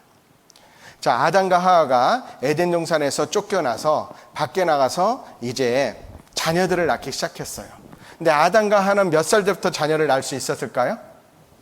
아담과 하와는 태어나자마자요. 태어나는 건 아니네요. 만들어지자마자. 하나님께서는 아담과 하와를 처음에 성인으로 만드셨어요.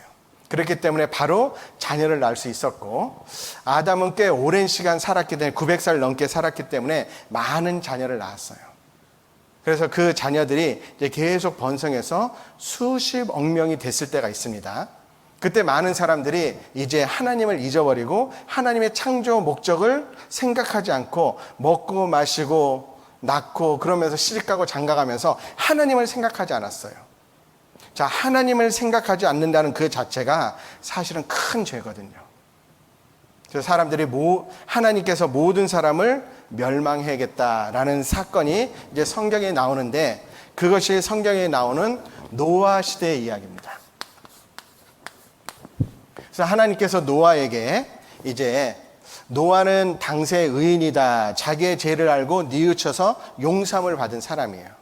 근데 이 노아 시대에 하나님께서 모든 세상을 물로 심판하겠다라고 이제 경고를 합니다. 경고는 바로 물심판. 물심판을 말씀하신 거예요. 그 피할 길을 말씀하셨는데 방주를 만들어라. 방주를 만들라고 했어요. 근데 노아와 그의 가족은 하나님의 경고하심을 받아서 방주를 만들고, 이 노아는 다른 사람들에게 너희들도 그 죄 때문에 망할 거니까 방주를 만들어서 피하라 라고 말을 한 거예요. 근데 다른 사람들은 그 말을 믿지 않았어요. 그래서 결국 하나님께서 노아 가족의 방주를 다 만들고 이 세상의 모든 동물의 암수 한 쌍씩 방주에 다 타고 난 다음에 방주문을 닫으시고 이 세상을 물로 심판하는 것이 바로 노아 홍수 이야기인데, 그것을 성경에서 한번 찾아보겠습니다. 자, 창세기 6장입니다.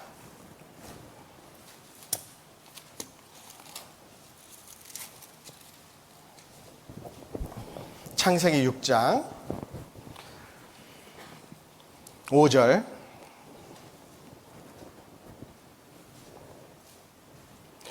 (6장 5절에) 여호와께서 사람의 죄악이 세상에 관영함과 꽉 찬 거죠. 그 마음의 생각의 모든 계획이 항상 악할 뿐임을 보시고, 또 11절입니다. 때에 온 땅이 하나님 앞에 폐괴하여 강포가 땅에 충만한지라. 성적인 죄와 도덕적인 죄가 가득 찬 거예요. 하나님이 보신즉 땅이 폐괴하였으니 이는 땅에서 모든 혈육 있는 자의 행위가 폐괴함이었더라.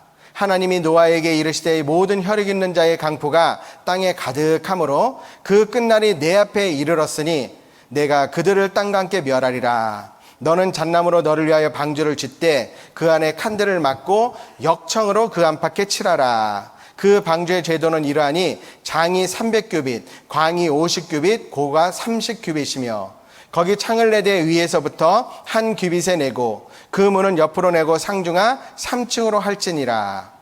내가 홍수를 땅에 일으켜 무릇 생명의 기식 있는 육체를 천하에서 멸절하리니 땅에 있는 자가 다 죽으리라. 그러나 너와는 내가 내 언약을 세우리니 너는 내 아들과 내 아내와 내 자부들과 함께 그 방주로 들어가고 혈육 있는 모든 생물을 너는 각기 암수 한 쌍씩 방주로 이끌어들여 너와 함께 생명을 보존케 하되 라고 해서 이제 모든 생물의 암수 한 쌍씩 정결한 짐승과 새는 이제 7쌍씩 그렇게 방주에 이끌어들여라 라고 했어요.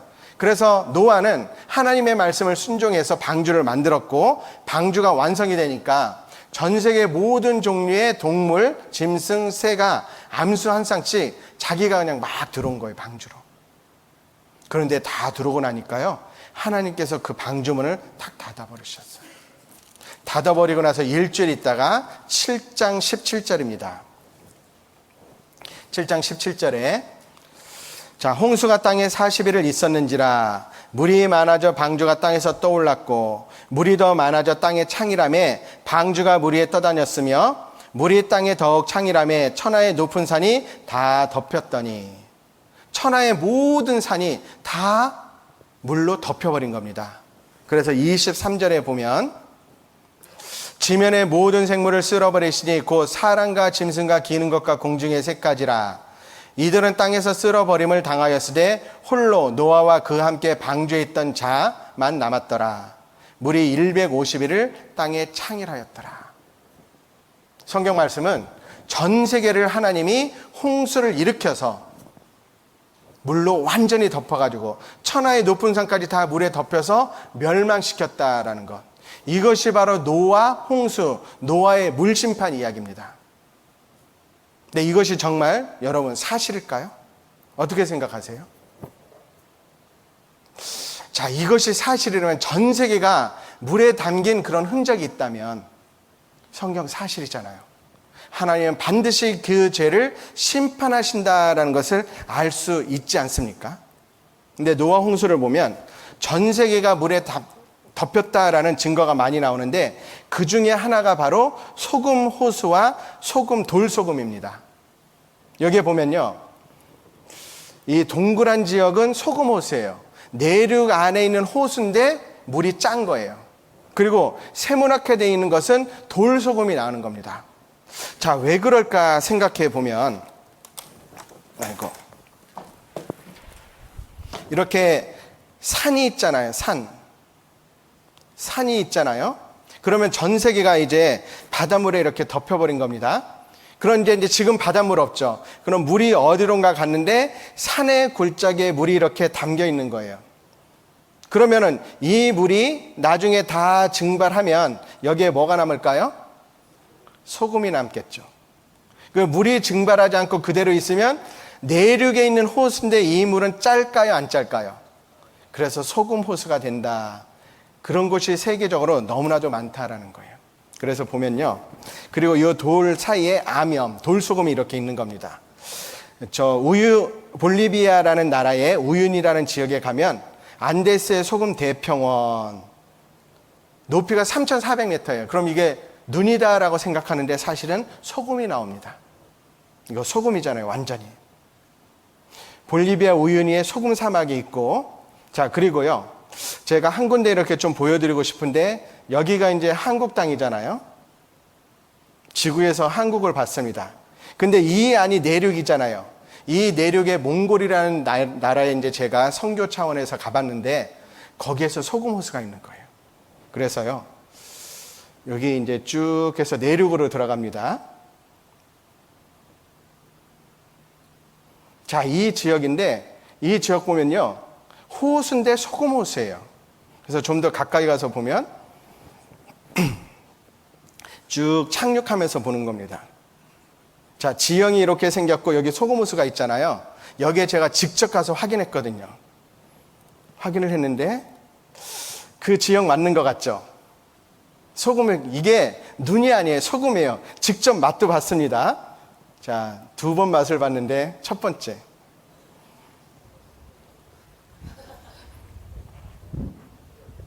짜다. 짭니까? 소금이네. 소금 호수 맞습니다. 예. 하나 더 보여드릴까요?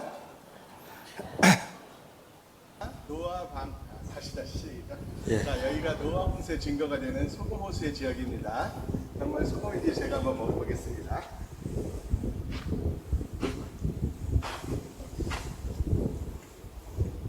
어우 짜. 소금 맞네요. 예, 소금 호수 맞죠? 예. 제가 연기하는 거 아니에요. 진짜 짜거든요. 진짜 있잖아요. 노아 홍수의 증거가 그렇게 확실하게 있는 겁니다. 그리고 그리고 보면요. 이제 이 지구의 지층이 있잖아요. 그런데 진화론자들이 얘기할 때 선캄브리아 시대라고 불리는 지층은 사실 노아 홍수 이전의 지층이고 그 위에 지층이 쫙 형성되는데 이것은 전 세계가 물에 덮여가지고요. 그 물이 전 세계에 덮여가지고 이제 지구의 그 달의 인력과 태양의 인력으로 인해서 물이 왔다 갔다 하면서 생긴 지층이거든요. 그래서 그 지층에만 화석이 존재해요.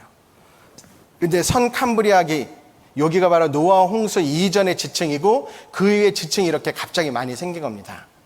이것이 이제 진화론이 틀렸고 대홍수, 대격변설이 맞다라는 것을 지지하는 사건이죠. 왜냐하면 호우와 대홍수로 토사가 바다 밑으로 유입이 되잖아요.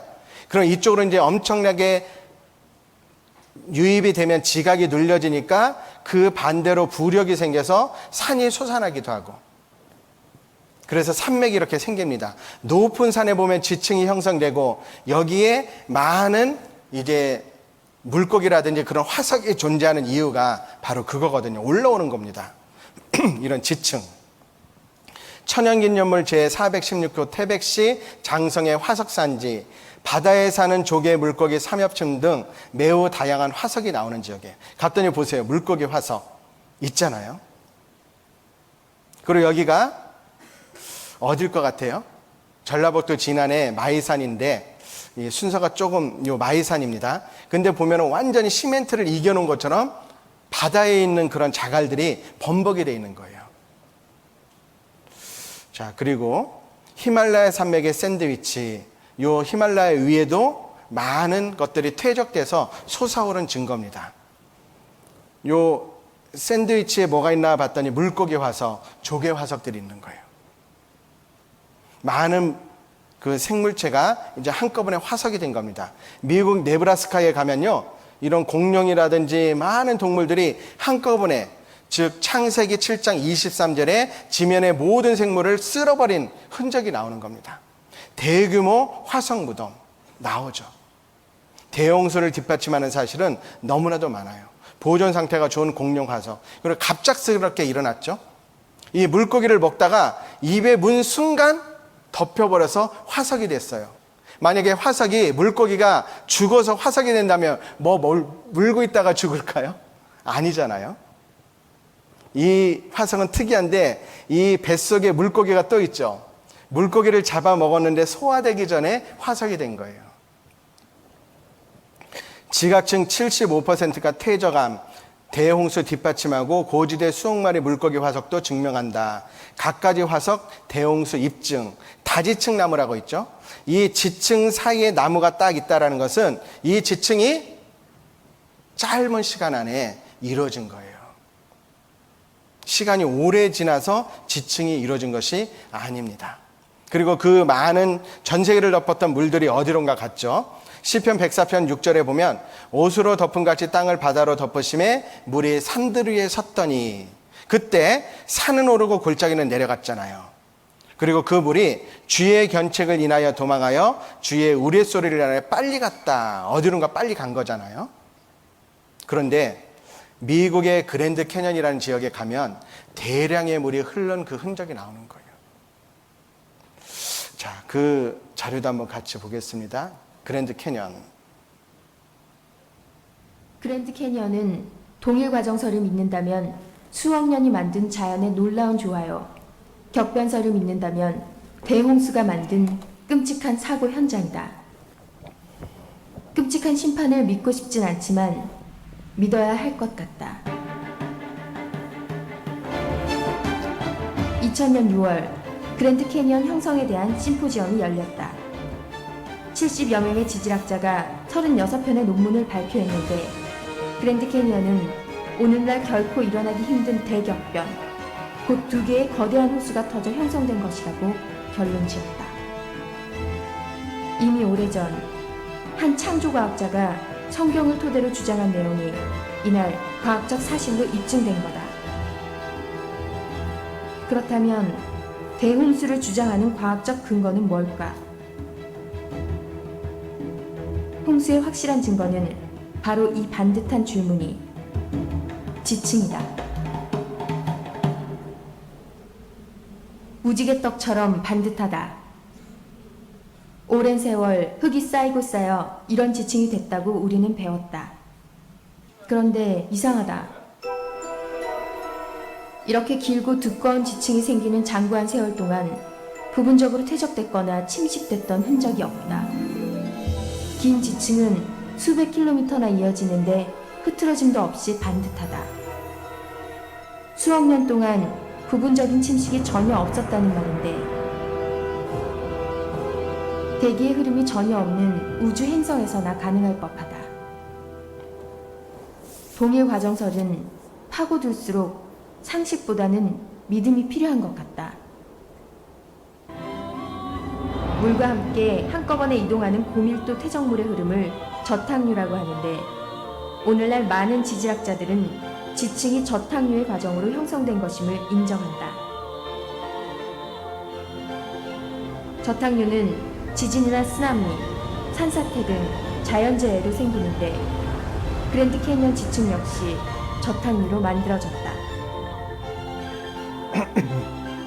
이를 입증하는 사례가 1980년 세인트 헬렌스 산에서 발생했다. 당시 화산 폭발로 대규모 산사태가 발생했고 고밀도 진흙의 저탕류가 시속 100km의 빠른 속도로 흘러내려갔다.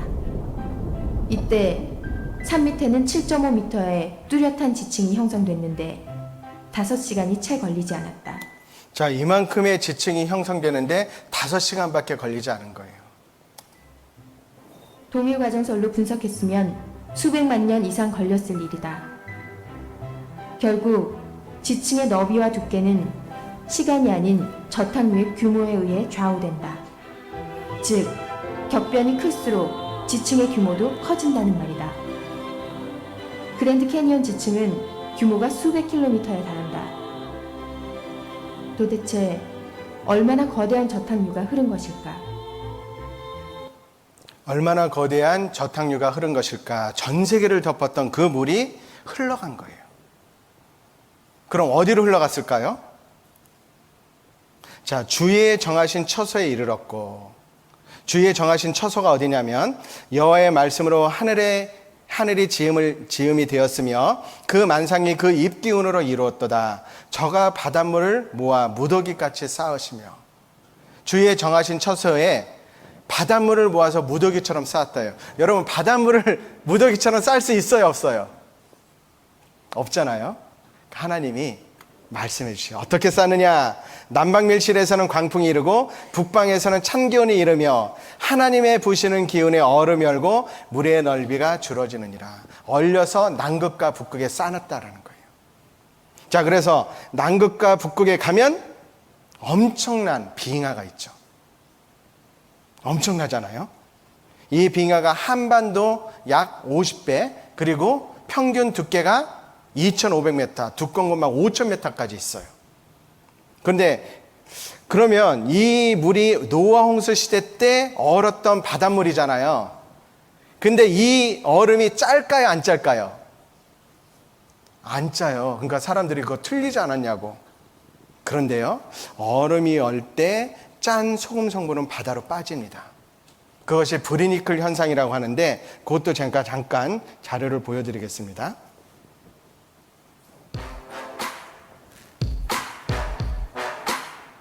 물속에 닿는 모든 것을 얼게 하는 죽음의 고드름 브리니클, 혹시 들어보셨나요? 1960년대에 처음 알려진 브리니클은 고밀도 염수를 뜻하는 브라인과 고드름의 합성어로 극지방의 물속에서만 존재합니다. 이 브리니클의 생성 원리를 파헤쳐 보자면 극지방에서는 온도가 매우 낮아 바닷물이 얼기도 하는데 이때 순수 물만 얼고 염분은 빠져나갑니다. 이 빠져나간 염분이 모여 고밀도 고염분의 소금죽을 형성합니다. 순수물은 0도가 되면 어는데요. 소금죽은 영하의 온도를 갖게 된 상태이고 높은 밀도로 인해 무거워져 밑으로 흘러내리면서 주변의 물도 같이 얼립니다. 브리니클 속은 소금죽이고 겉은 얼음으로 된 거대한 소금 기둥이라 할 수 있습니다. 브리니클은 바다 깊이에서 일어나는 자연적인 현상이에요. 바다의 표면에 얼음이 맺히면 밀집된 소금물이 표면 아래로 향하게 되는데요. 그렇게 고농도로 밀집된 소금물은 심해의 차가운 물과 만나 얼게 되고 그것이 바로 브리니클이에요. 북극과 남극의 바다에서 흔히 볼 수 있답니다. 자, 혹시 노아 홍수가 사실이 아닌 것 같다라는 이유가 있으면 뭐든지 물어보십시오. 너무나도 확실한 증거가 있어요. 전 세계가 물에 의해서 심판받았다라는 확실한 증거가 있습니다. 자, 그래서 한번 성경을 배워볼 만 하잖아요. 그래서 성경을 배우다가 걸리는 사람들이 있더라고요. 어떤 말씀에 많이 걸리냐면 7장 11절. 7장 11절 한번 같이 읽겠습니다. 노아 600세 되던 해 2월 곧 그달 17일이라 그날에 큰 기품의 샘들이 터지며 하늘의 창들이 열려 40주야를 비가 땅에 쏟아졌더라. 노아 600세? 내가 이래서 성경을 안 믿는다니까 라고 말을 하는 거예요. 만약에 우리가 어렸을 때 할머니께서 얘야 옆집 할머니는 700세 800세까지 살다 돌아가셨어 뭐 그런 말 들으면 이거 쉽게 믿잖아요. 근데 그런 말 들으셨어요? 안 들으셨어요? 어떤 사람은 그러더라고요. 600? 야, 내가 화토에 600은 들어봤어도 600세라는 건 못 들어봤다고.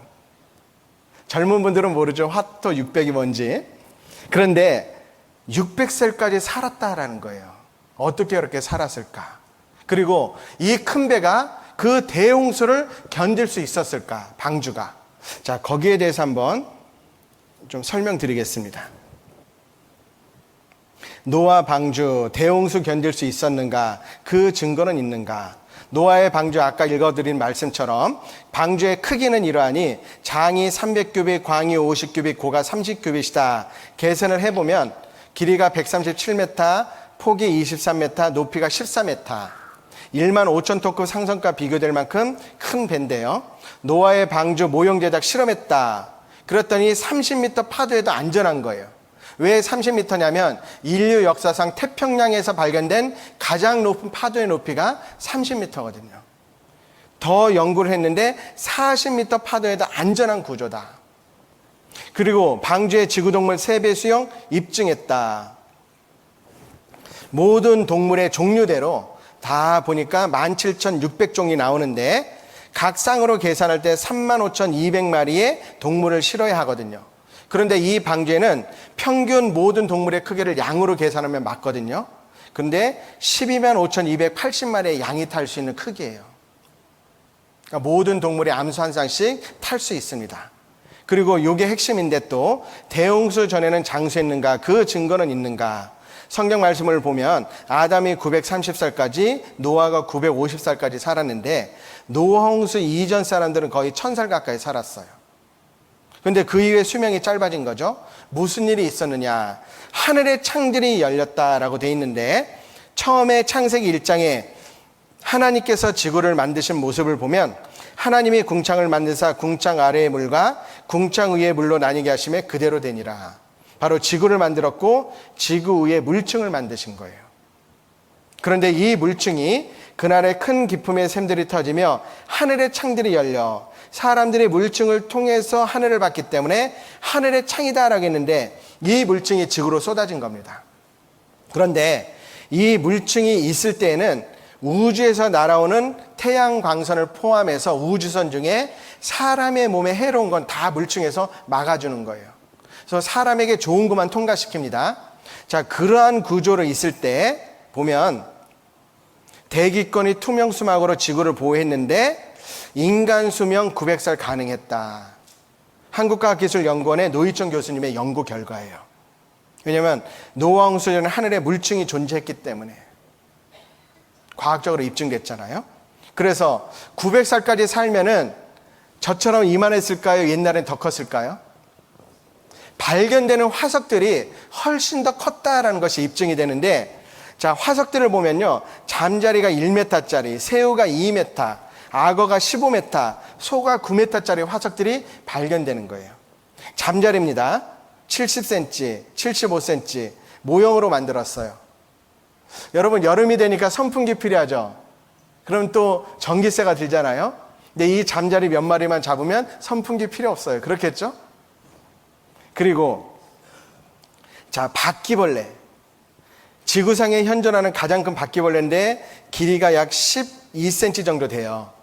그런데 발견된 화석의 바퀴벌레가 길이가 45cm. 징그럽죠? 저는 이게 좀 있을까 하는 생각이 드는데, 이게 있으면 혹시 조는 사람들이 있으면 딱 보내면 좋겠어요. 근데 오늘은 필요 없을 것 같습니다. 잘 들으시니까. 그리고 진해가 있는데 진해가요 2.6m의 진해까지 발견됐어요. 그러니까 노아 홍수 전에 많은 동물, 큰 동물들이 화석이 돼서 남은 겁니다. 그리고 이게 굴이죠, 굴. 굴이 이렇게 하나가 엄청 커요. 그리고 뭐 펭귄도 그렇게 컸다라는 것이 밝혀지고, 소가 9m짜리가 나왔어요. 거북이가 5m. 그리고 사람은요, 공룡과 사람 발자국이 크기가 비슷합니다. 자, 같은 시대에 살았다라는 것은 증거가 화석으로 남아있는데 진화론이 틀렸다라는 것을 입증하고 있고, 사람 보세요. 요 엄지손가락의 뼈인데 그게 이렇게 큰 거예요. 그리고 사람 유골이 발견된 적이 있는데 키가 4m가 넘습니다. 해골이 발견된 데 얼마나 커요? 그러니까 옛날 사람은 굉장히 컸다라는 많은 증거가 있어요. 성경은 사실이잖아요. 네, 결정적인 증거가 있습니다. 그게 뭘까요? 자, 8장, 창세기 8장 4절입니다. 8장 4절. 3절 제가 읽겠습니다. 물이 땅에서 물러가고 점점 물러가서 150일 후에 감하고, 같이 읽겠습니다. 7월 곧 그 달 17일에 방주가 아라랏산에 머물렀으며, 이 노아의 방주가 아라랏산이라는 곳에 머물렀다라는 거예요. 그럼 만약에 여러분, 아라랏산이 있을까? 아라랏산이 있고 거기에 노아의 방주가 있으면 성경 사실이에요, 아니에요? 사실이죠. 그러니까 정말 아라랏산이 있을까? 그런데요, 이 지구를 이렇게 살펴보면 한국이 여기 있잖아요. 근데 여러분, 터키라는 나라 있죠. 그 터키의 나라, 구소련의 국경 근처를 가보면, 한번 가보겠습니다. 터키라는 나라 쪽으로 있잖아요. 높이 5,165m, 큰 산이에요. 그러니까 여름에 이것을 찍은 것 같은데 한여름에도 보면은 눈이 덮여 있습니다. 사실이잖아요, 보면은. 사실이잖아요. 있잖아요. 그러면 아라랏산에 방주가 있을까요? 자, 한번 보겠습니다. 터키 아라랏산 5,165m. 노아의 방주 묻힌 곳 해발 5,165m, 관광객 붐빈다. 터키 아라랏산, 성서성 노아의 방주가 닿았던 곳, 신비의 꼭대기엔 수천 년간 아무도 오르지 않아. 그런데 산봉우리 호수 가장자리 얼음에 파묻혀 있었다. 왜냐하면 5,165m니까 백두산의 두갑절쯤 되는데, 그 얼음, 1년 내내 녹지 않은 만년설이 있잖아요. 그 빙하 속에 방주가 있었던 거예요. 1차 대전 중 러시아 공공기가 배의 잔해 목격 주장했다. 노아의 방주는 사실이었다. 노아의 방주는 실제로 있었다. 페르망 나바라는 사람이 이 노아의 방주를 직접 조각을 가져오는 사진입니다. 이 아라랏산의 아우라 협곡이라고 있는데 거기에 방주가 발견됐고, 양치기 하고비안이라는 양치기가 그 방주를 보고 그린 그림이에요. 똑같잖아요. 그리고 홍콩 탐험대가 가서 직접 그 배를 탐험했어요. 그리고 그 나무를 가지고 왔고, 그래서 미국의 3대 임업 연구소에 딱 보여줬더니 이 나무가 잣나무래요. 근데 아라рат산 사방 수백 킬로미터 내에는 잣나무가 없습니다. 그리고 역청으로 칠해져 있고, 그리고 지금부터 약 5,000년 전의 나무다라는 것이 밝혀진 거예요. 자, 페르망 나바라라는 사람이 나무를 갖고 왔는데 이 사람이 뭐라고 하는지 아세요? 페르난도 나바라, 나바라! 그리고 믿어라. 그래서 이름이 나바라인가 봐요. 별로 호응이 없으시네요. 진짜 이 사람 보고라도 믿어야 되잖아요. 사실이잖아요. 너무나도 많은 증거가 있는데, 자, 여기에 보면 노아의 방주 연말 일반 공개하겠다. 터키 정부 아라рат산 유물 공식 인정했다. 나라에서 인정한 거예요. 근데 여러분 여기에 갑자기 거북선 나오는지 아세요? 한번 여쭤볼게요. 거북선이 있었어요, 없었어요? 거북선 있었죠? 그거 믿어요, 안 믿어요? 한번 믿어요, 안 믿으세요? 믿으세요, 안 믿으세요? 거북선 있었던 거.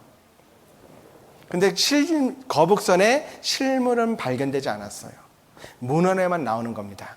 그래서 지금도 학자들은 이 거북선의 모양이 어땠을까 잘 몰라요. 근데 있다고 지금 확실히 믿잖아요. 그런데 노아의 방주는 이렇게 확실히 있는데, 증거도 있는데 잘 못 믿어요. 왜 그럴까요? 마귀가 있어서 그래요. 마귀가 이순신 장군의 거북선을 믿는 데는 방해 안 해요. 별로 천국이나 지옥 뭐 하나님 믿는데 뭐 별로 이렇게 증거가 되지 않으니까. 근데 노아의 방주를 믿는 거는 마귀가 방해하는 겁니다. 왜? 그거 믿으면 하나님 믿는 거 알게 되고, 그럼 자기 먹잇감이 떨어지니까. 그러니까 하나님 말씀은요, 기도하면서 들으셔야 돼요.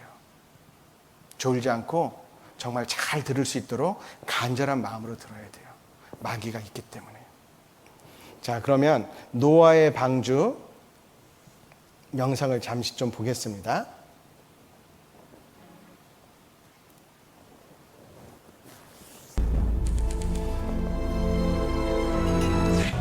그렇다면 대홍수를 피하기 위한 노아의 방주도 있는 것일까?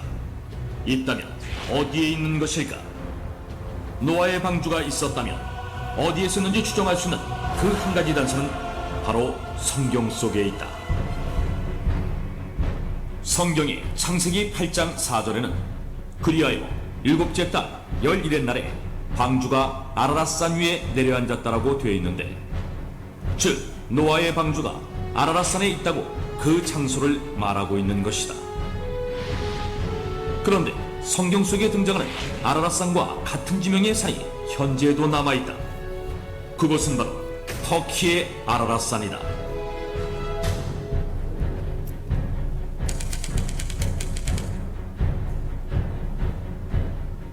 터키의 아라랏산은 그 지방말로 쿠이누라고 불리기도 했는데, 이는 노아의 산이라는 뜻이며 오랫동안 신성시 되어온 곳인데다가 현재 이곳 동네 이름들은 지난 수천 년간 노아와 노아의 자손들의 이름을 사용하고 있다고 한다.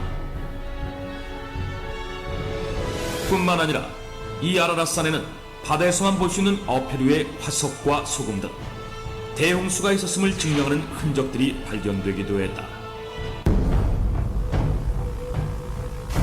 1916년 여름, 러시아 제3코커서스 항공 군대인데 로스코비카 중위는 새 비행기를 시험하느라 터키의 동부 지역과 아르메니아 지역 사이에 있는 아라랏산 근처를 비행하고 있었다. 그런데 어딨다! 중위는 비행 도중 산 정상에 있는 호수에서 놀라운 것을 발견했다. 그것은 바로 거대한 배였다. 로스코비카 중위의 보고를 받은 러시아의 황제 니콜라이 2세는 탐험대를 보내 직접 확인하게 했는데, 탐험대 역시 로스코비카 중위가 배를 발견했던 장소에서 빙하 속에 묻힌 거대한 배를 발견한다. 그 배는 120m가 넘는 길이었고, 배 안에는 높이 5m 정도의 칸막이가 몇백 개나 있었다. 어떤 방은 아주 크고 천장이 높았으며 어떤 방은 바구니가 겹겹이 줄지어 있기도 했다. 탐험대원들은 흥분하지 않을 수 없었다. 이 배가 바로 노아의 방주라고 생각했기 때문이다. 그런데 놀라운 일이 벌어진다. 1955년 노아의 방주를 찾아 아라라산을 찾아온 프랑스의 폭파 전문가인 페르낭 나바라와 그의 아들 라파엘이 산정상의 빙하 속에서 방주의 파편으로 여겨지는 나무 조각을 발견한 것이다. 그들의 발견 과정은 고스란히 실제 영상으로 남겨져 공개됐는데, 이렇게 되자 그들이 발견한 것이 실제 노아의 방주 파편인지에 대한 여부에 관심이 모아졌다. 그리고 얼마 후 발견된 나무 조각의 생성년들을 분석했는데 놀랍게도 약 5,000년 전의 것으로 밝혀졌다. 이것은 노아의 방주가 만들어졌을 것으로 추정되는 시기와 일치하는 것이었다. 그 후 터키의 아라라산은 세계적인 주목을 받는다. 수많은 탐사대원들이 아라라산을 찾게 되었으며 2009년 10월 홍콩에 위치한 기독교 영화 제작사인 터키의 과학자들로 구성된 탐사대가 터키의 아라라산 탐사를 시작하게 된다. Guys, look over there! 그들이 아라라산 해발 4,000m 지점에서 발견한 것은 거대한 목재 구조물이었는데, 눈과 화산재 아래에 묻혀 있었던 이 목재 구조물을 이란에서 탄소연대 측정을 한 결과 기원전 2,800년의 것으로 확인되었다. 탐사팀은 이 측정 결과를 근거로 이 목재 구조물이 노아의 방주로 추정된다고 공식 발표하기에 이른다. 여러분, 사실이잖아요. 노아의 방주 있죠. 이렇게 증거를 보여주는데도 못 믿으시겠어요? 못 믿겠어요? 그럼 당장 가요, 같이. 아라산에 있다고요.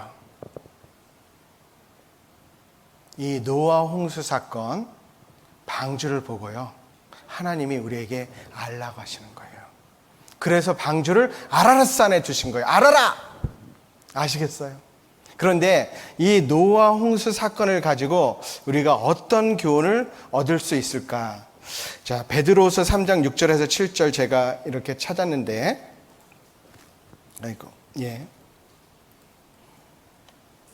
베드로후서 3장 6절에서 7절에 이런 말씀이 있어요.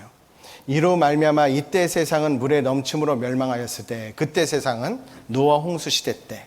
자, 이제 하늘과 땅은 그 동일한 말씀으로 불사르기 위하여 간사하신 바 되어 경건치 아니한 사람들의 심판과 멸망의 날까지 보존하여 두신 것이니라. 그때 세상은 물에 넘침으로 멸망했죠. 지금 세상은요, 불사르기 위하여 예비하신 바 되었다. 왜냐하면 노아 시대 때보다 지금의 죄가 훨씬 큰 겁니다. 그런데 이렇게 하나님이 불심판을 하겠다라고 말씀을 하셨는데 그 샘플을 보여주신 것이 있어요. 자, 베드로서 2장 5절에 보면 옛 세상을 용서치 아니하시고 오직 의를 전파하는 노아와 그 7 식구를 보존하시고 경건치 아니한 자들의 세상에 홍수를 내리셨으며 소돔과 고모라 성을 멸망하기로 정하여 죄가 되게 하사, 뭐가 되게 했죠? 죄가 되게 하사 후세에 경건치 아니할 자들에게 본을 삼으셨으며, 소돔과 고모라 성이 있었는데 그 성을 하나님이 불과 유황을 내려서 죄가 되게 했다. 근데 과연 이것이 사실일까요? 불심판에 대한 샘플로, 예고편으로 먼저 보여주신 거예요. 자, 이것도 조금 설명드리면, 이제 아브라함의 조카 롯이 있는데 그 롯의 시대 때입니다. 롯의 시대 때 롯이 어디에 살았냐면 소돔성에 살았어요. 근데 이 소돔을 영어로 쓰면은 그대로 SODOM. 근데 소돔성에 무슨 죄가 있었냐면 IT를 붙인 뭐죠? 소도마이트. 동성애를 뜻하는 단어잖아요. 동성애가 가득 찬 거예요. 그래서 그 죄가 가득 찼을 때 하나님이 그들에게 바로 심판한 것이 아니고 경고를 하셨습니다. 기회를 주신 거죠. 불심판, 즉 불과 유황으로 멸망시킬 것이다. 피할 길은 소돔성에 아주 가까운 소알성에 가서 피하라. 그런데 롯과 롯의 부인 두 딸이 있었고 두 딸과 정혼한 사이가 있었는데 그 사이들에게 하나님이 불과 유황으로 심판할 것이니까 피하라. 그런데 창세기 19장에 보면 그 사이들이 그것을 농담으로 여겼더라.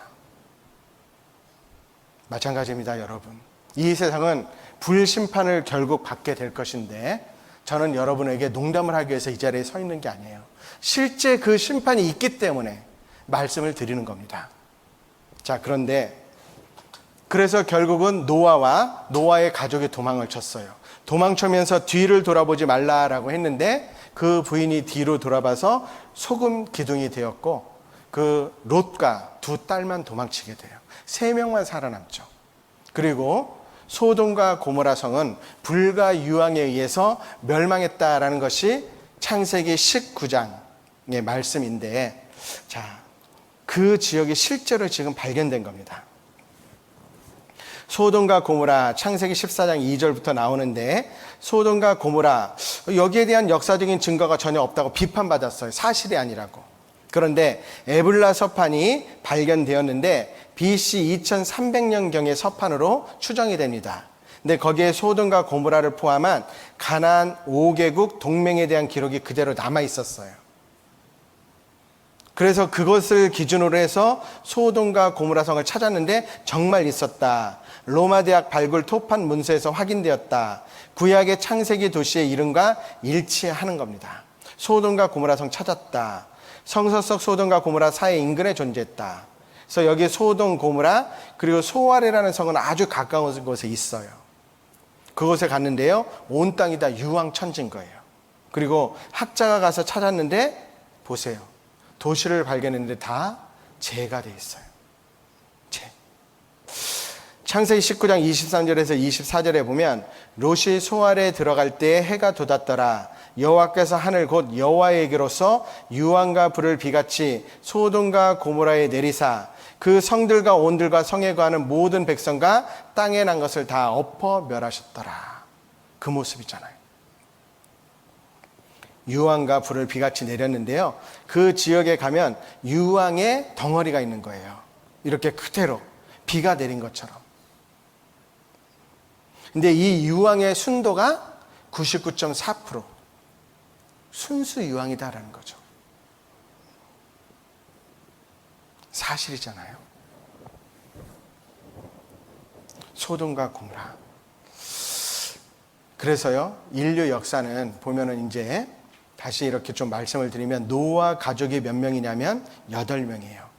그 8명에서 다시 시작했습니다. 근데 어떤 사람들은 노아 가족이 8명인데 그들에게서 어떻게 흑인종과 백인종과 황인종이 나왔고 또 노아 가족이 8명인데 왜 이렇게 많은 언어가 생겼느냐, 이제 그 의문을 갖거든요. 그런데 인종에 대한 것은 과학적으로 입증이 되었고 이제 언어에 대한 것은 과학적으로 입증이 되지 않는 거예요. 분명히 노아 가족은 언어 하나를 썼을 텐데 왜 갑자기 이렇게 많은 언어가 생겼느냐.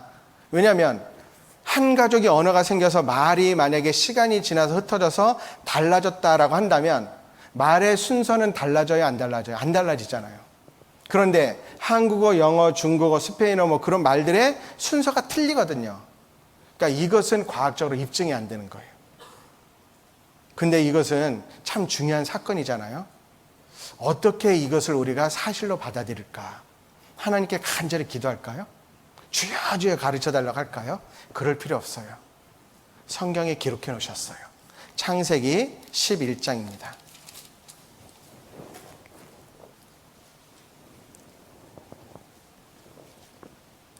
자, 온 땅의 구음이 하나이요 언어가 하나였더라.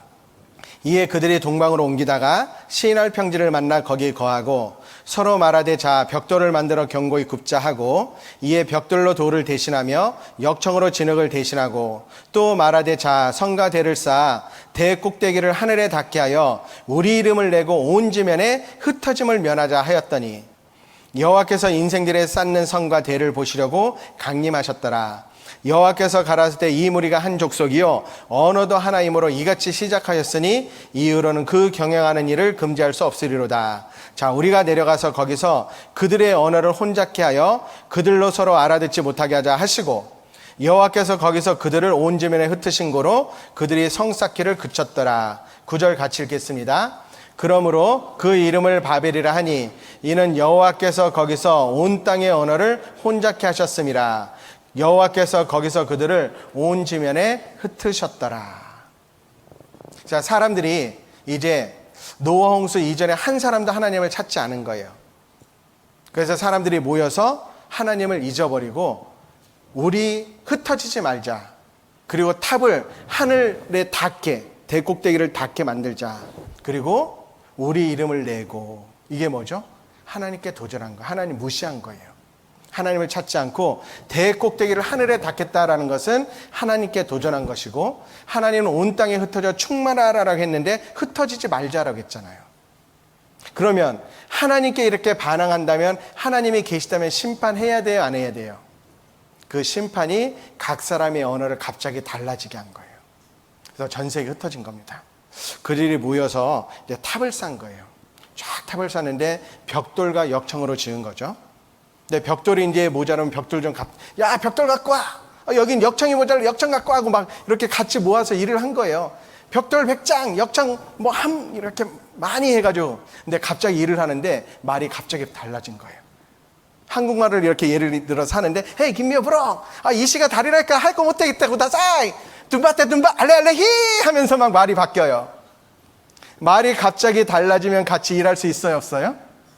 그래서 거기에서 말이 통하는 그 가족들끼리 전 세계로 흩어졌다라는 거예요. 그런데 이것이 사실이죠. 자, 인류 언어의 뿌리는 하나였다. 미국의 스탠퍼드 대학의 그린버그 박사가 주장을 했는데 연구 결과. 근데 언제 이것이 나뉘어졌느냐, 그것을 모른 거죠. 근데 성경에는 바벨탑 사건이 있었다. 사람들이 하나님께 도전을 했다. 많은 사람들이 모여서. 그런데요, 창세기 11장에 보면 시날 평지를 만나라고 돼 있어요. 그럼 바벨탑이 어디 있을까? 시날 평지를 찾았어요. 이라크에 있었습니다. 근데 여기에 가니까 지금도 벽돌과 역청으로 탑을 쌓은 흔적들이 지금도 있는 거예요. 하늘 꼭대기에 가서 보니까 큰 탑을 쌓았던 흔적이 발견되는데 탑의 기저부에 보니까 바벨이라는 이름이 나온 거예요. 자, 이 탑이 있는 곳이 이라크인데 이라크라는 나라가 1935년에 나라 이름을 바꿨습니다. 그 전에 이름이 뭐냐면 바빌론이에요. 바벨의 후손이다라는 거죠. 걸프전 포화의 바빌론, 바벨탑 문명 상처받는다. 자, 이제 고도 바빌론이 있었다. 이라크 바빌론궁 다시 짓는다. 후세인이 옛 문명지 영화 되찾자. 그래서 어떻게 됐어요? 후세인도 하나님께 심판받아서 이렇게 죽었잖아요. 고대 메소포타미아 문명 중심지가 바빌론이다. 그리고 황인종, 백인종, 흑인종은 한 조상 형제다. 자, 피부색이 달라지는 것은 멜라닌 색소에 의해서 결정되는 것이지 지능과는 관계없고 창조와 무관하고 흑인, 백인 결정되는 유전자도 없다. 그 환경에 적응해서 피부가 더운 지역에는 까맣게 되고 나중에는 태어나는 아이도 까맣게 변해서 태어나는 거예요. 추운 지역은 피부가 하얗게 되고, 그러니까 백인이죠. 인종에 따라 머리카락과 눈의 색깔이 다른 이유는 환경에 적응하기 위해서. 그래서 언어가 달라져서 야벳의 그 후손들은 북쪽으로 올라가고 셈의 후손은 동쪽으로 가고 함의 후손들은 남쪽으로 내려간 겁니다. 이렇게 시작이 됐어요. 자, 성경을 보면 전 세계의 역사가 보이고 어떻게 시작됐는지 너무나도 상세하게 나와 있고 그 증거가 있잖아요. 자, 성경 사실이잖아요. 하나님이 계시고 전 세계를 심판하시는 것도 사실이잖아요. 그 하나님이 나도 심판하실 거예요. 한 번 죽는 것은 사람에게 정하신 것이요 그 외에는 심판이 있다라고 하셨습니다. 진짜 사람에 대한 심판이 있는 거예요. 성경을 보면 심판이 있었잖아요. 자, 잠깐 좀 정리하겠습니다. 정리를 하면 노아 시대가 있었고 소돔 시대가 있고 우리 시대가 있어요. 언제 죄가 더 클까?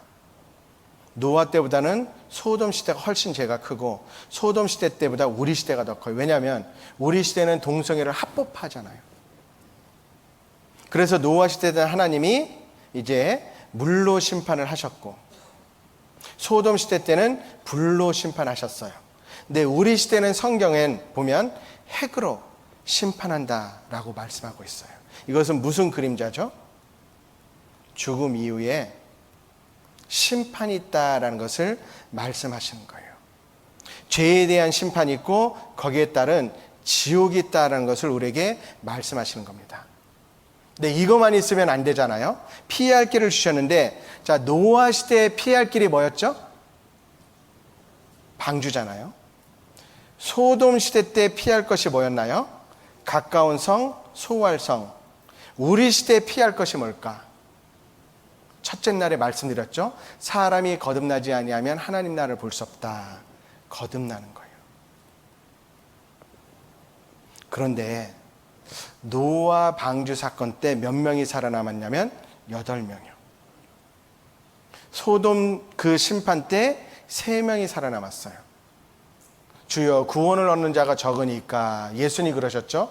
적은 무리여 두려워하지 말라. 우리 시대에 정말 거듭나는 사람은 너무나도 적다라고 말씀하셨어요.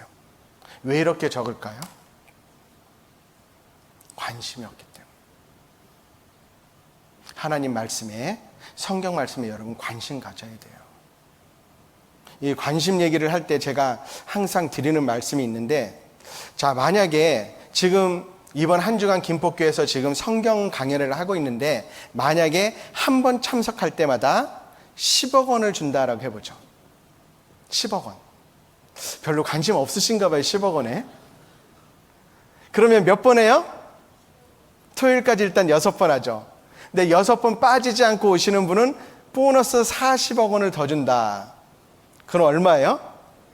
완전 대박이잖아요. 100억. 근데 조건이 붙는 겁니다. 늦으면 안 준다. 그럼 늦어야 안 늦어요? 와서 졸면 안 된다. 그럼 졸아야 안 졸아요? 아마 졸 것 같으면 바늘 갖고 올 거예요. 그렇죠? 막 찌르면서라도 들을 거 아니에요. 자, 100억에는 우리가 이렇게 관심이 있는데, 여러분 100억이 좋아요? 영생이 좋아요? 어느 게 더 좋아요? 아니 100억 갖고 지옥 가면 좋겠어요? 영생이 훨씬 좋잖아요. 근데 진짜 영생에는 관심이 없는 거예요. 제가 정말 진심으로 간곡히 부탁드립니다. 이번 한 주간 진리를 찾고자 하는 마음으로 하나님께 기도하면서 참석하시면 영원한 생명을 얻으실 수 있어요. 이번 성경 강연에 관심을 갖고 모두 다 함께 참여했으면 좋겠습니다. 왜요? 반드시 죽잖아요. 왜요? 이 세상에서 내가 살아가면서 진정한 행복을 얻지 못하잖아요. 하나님은 전지전능하신 분입니다. 그 하나님 만나면 모든 것이 다 해결돼요. 모두 다 끝까지 참석하시고요. 그리고 내일이 이제 수요일인데, 수요일 날은 아마 본인의 지교회 다니시는 분들은 본인의 교회로 갈 수도 있어요. 그런데 사람의 생각을 말고 하나님의 생각을 한번 생각해 봅시다. 하나님의 생각, 하나님의 마음. 하나님이 무엇을 원하실까요? 하나님이 진짜 원하시는 것은 하나님을 아는 것, 하나님의 말씀을 듣고 하나님을 알아가는 것. 어제와 오늘 말씀을 들으시고 정말 성경에 대해서, 하나님에 대해서 아셨잖아요. 내일 말씀은 진짜 중요하거든요. 내일 말씀 들으시면 하나님이 계시다라는 걸 정말 확실하게 느낄 수 있는 증거가 있거든요. 내일도 이곳에 오는 것을 분명히 하나님이 기뻐하실 겁니다. 모두 다 빠짐없이 함께하여 주시기를 간곡히 부탁드립니다. 기도하겠습니다. 하나님 아버지, 오늘 주님의 말씀을 유감없이 전할 수 있는 기회를 주신 것 감사드립니다. 말씀을 듣는 모든 분들 끝까지 빠지지 않고 다 오셔서 하나님의 마음을 알고 하나님께서 우리에게 주시는 영원한 생명, 참된 사랑과 행복을 얻을 수 있도록 도와주시고 인도하여 주시옵소서. 남아있는 시간 주님께 의지하며 우리 구주 예수님의 이름으로 기도드립니다. 아멘. 예, 장시간